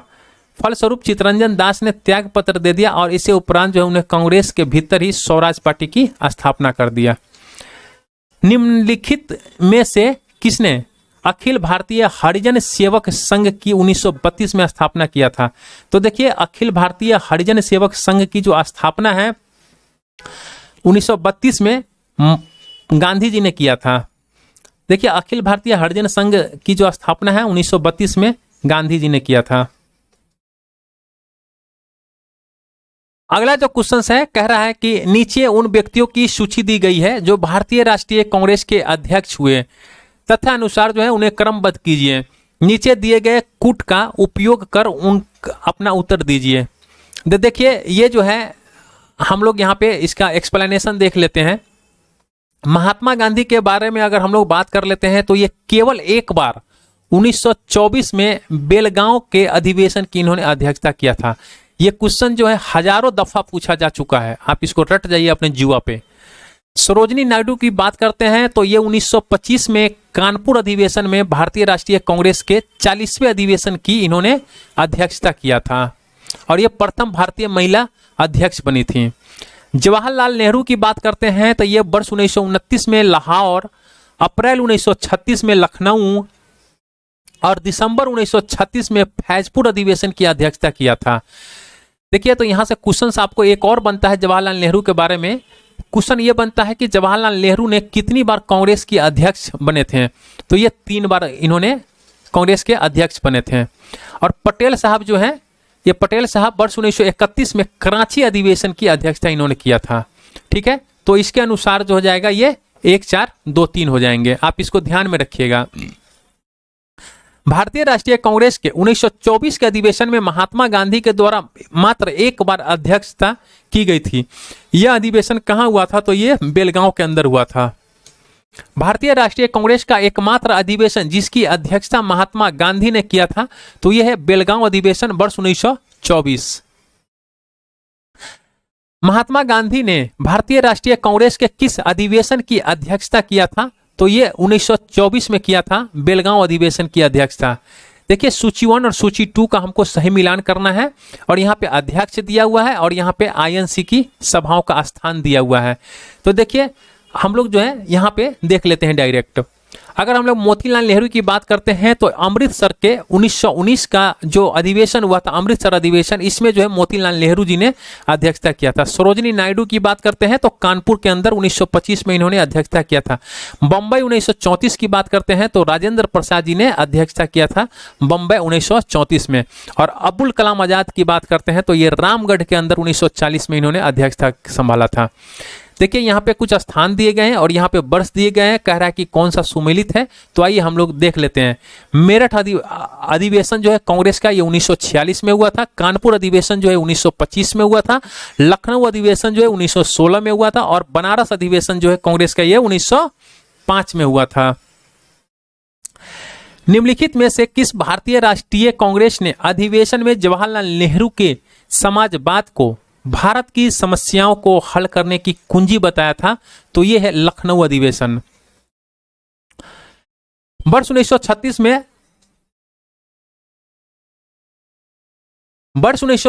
में कांग्रेस के लखनऊ अधिवेशन हुआ था और इसकी अध्यक्षता जो है जवाहरलाल नेहरू ने समाजवाद को भारत की समस्याओं को हल करने की कुंजी बताया था।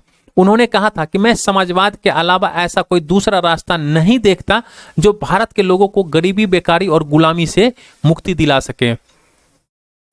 वर्ष 1938 के भारतीय राष्ट्रीय कांग्रेस के हरिपुरा अधिवेशन, देखिए हरिपुरा अधिवेशन 1938 में हुआ था आईएनसी का, और ये कह रहा है कि इसका अध्यक्षता कौन किया था, तो ये सुभाष चंद्र बोस ने किया था। और यहाँ पे जो डिस्क्रिप्शन है बड़ा इंटरेस्टिंग है, तो आइए हम लोग इसको भी देख लेते हैं एक बार। देखिए हुआ था यूं कि 51वां अधिवेशन हुआ था कांग्रेस का, ये 51 अधिवेशन हुआ था कांग्रेस का और ये फरवरी 1938 में हुआ था। इस दौरान जो है गुजरात के हरिपुरा, इसको आप याद कर लिए, गुजरात के हरिपुरा में ये संपन्न हुआ था आईएनसी का 51वां अधिवेशन वर्ष 1938 में। और इस अधिवेशन की अध्यक्षता जो है सुभाष चंद्र बोस ने संभाली थी। इस अधिवेशन में राष्ट्रीय नियोजन समिति का गठन किया गया। तो राष्ट्रीय नियोजन समिति का गठन जो है आपके वर्ष पूछता है कि राष्ट्रीय नियोजन समिति का गठन जो है किस वर्ष किया गया था, तो 1938 में किया गया था। राष्ट्रीय नियोजन समिति का जो गठन है ये 1938 में किया गया था। और पंडित जवाहरलाल नेहरू जो है इसके अध्यक्ष बने थे। किसके अध्यक्ष बने थे, तो ये राष्ट्रीय नियोजन समिति के अध्यक्ष जो है ये पंडित जवाहरलाल नेहरू बने थे।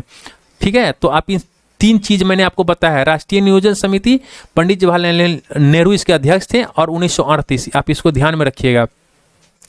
राजेंद्र प्रसाद को वर्ष 1934 में कांग्रेस का अध्यक्ष चुना गया। आगे चलकर 1940 से 1946 तक अब्दुल कलाम आजाद जो है कांग्रेस के अध्यक्ष रहे थे। ये आप जो ये वर्ष है ना 1940 से 1946, अब्दुल कलाम आजाद, ये काफी इंपॉर्टेंट है। यहाँ से 2-3 क्वेश्चन जो है बनते हैं एग्जाम्स में। और जेबी कृपलानी जो है 1946 के मेरठ कांग्रेस अधिवेशन के अध्यक्ष निर्वाचित हुए थे। अगला जो क्वेश्चन है, वर्ष 1938 के लिए भारतीय राष्ट्रीय कांग्रेस का अध्यक्ष किसे चुना गया था? तो 1938 के लिए जो है भारतीय राष्ट्रीय कांग्रेस का जो अध्यक्ष चुना गया था, ये सुभाष चंद्र बोस को चुना गया था। इनमें से कौन सबसे कम उम्र में भारतीय राष्ट्रीय कांग्रेस के अध्यक्ष बनने वाला व्यक्ति है? तो ये है अबुल कलाम आजाद। अबुल कलाम आजाद जो है, जब ये कांग्रेस के अध्यक्ष बने थे, उस समय जो इनकी उम्र थी, आई थिंक यहाँ पे नहीं दिया है, देखिए अबुल कलाम आजाद जो है ये 1888 से 1958 वर्ष 1923 में, देखिए वर्ष 1923 में ये दिल्ली में आयोजित भारतीय राष्ट्रीय कांग्रेस के विशेष सत्र के अध्यक्ष इनको बनाया गया था। वो भारतीय राष्ट्रीय कांग्रेस के अध्यक्ष पद धारण करने वाले सबसे कम उम्र के व्यक्ति थे। अबुल कलाम आजाद जो है वर्ष 1940 से 1946 तक लगातार 6 वर्षों तक भारतीय राष्ट्रीय कांग्रेस के अध्यक्ष रहे थे और आज़ादी से पूर्व यह सबसे लंबा कार्यकाल था। जवाहरलाल नेहरू जो है 1889 से 1964 में वर्ष 1929 के लाहौर अधिवेशन की अध्यक्षता किया था। आनंद मोहन बोस जो है 1847 से 1906 तक 1898 ईस्वी में कांग्रेस के मद्रास अधिवेशन की, और भूपेंद्र नाथ बोस जो है ये 1914 में कांग्रेस के मद्रास अधिवेशन की इन्होंने अध्यक्षता किया था। सूची 1 सूची 2 का हमको मिलान करना है। यहाँ पे कांग्रेस के अध्यक्ष है और अधिवेशन है, तो हम लोग आइए चेक कर लेते हैं एक बार। देखिए हरिपुरा कांग्रेस अधिवेशन का अध्यक्ष जो है ये सुभाष चंद्र बोस ने संभाला था। नासिक अधिवेशन 1950 में हुआ था, ये पुरुषोत्तम दास टंडन ने, और मद्रास अधिवेशन 1927 का है, ये M.A. अंसारी ने, और कानपुर अधिवेशन 1925 है, सरोजनी नायडू ने संभाला था। निम्नलिखित में से कौन लगातार 6 वर्षों तक भारतीय राष्ट्रीय कांग्रेस के अध्यक्ष रहे थे? तो ये है अबुल कलाम आजाद। अबुल कलाम आजाद जो है 1940 से 1946 तक लगातार 6 वर्षों तक के राष्ट्रीय कांग्रेस के अध्यक्ष रहे थे। देखिए इसके बाद जो है आजादी के बाद जो है ये आजादी के बाद लंबे कार्यकाल वाले अध्यक्ष इस प्रकार थे, तो इनको भी हम लोग देख लेते हैं एक बार। अगर इंदिरा गांधी की बात करते हैं तो 1978 से 84, राजीव गांधी की बात करते हैं तो 85 से 91, सोनिया गांधी की बात करते हैं तो 1998 से 2017 तक सबसे लंबा कार्यकाल जो है इन्हीं का था, और 2019 से अभी तक है। जब भारत स्वतंत्र हुआ उस समय कांग्रेस के अध्यक्ष कौन थे? तो देखिए जब भारत स्वतंत्र हुआ था उस समय JB कृपलानी जो है कांग्रेस के अध्यक्ष थे। तो आइए इसको थोड़ा सा हम लोग देख लेते हैं। जब भारत स्वतंत्र हुआ उस समय कांग्रेस के अध्यक्ष JB कृपलानी हुआ करते थे, और कांग्रेस के 54वें अधिवेशन नवंबर 1946 मेरठ का अध्यक्ष इनको चुना गया था। आजादी के समय अध्यक्ष रहे थे ये कांग्रेस के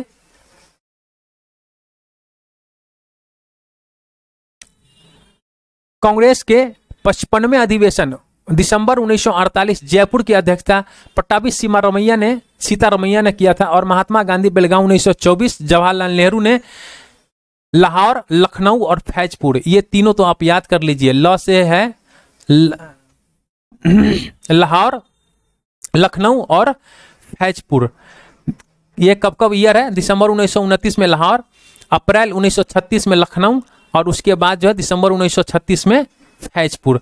सरदार पटेल जो है कराची अधिवेशन 1931 के अध्यक्षता इन्होंने किया था।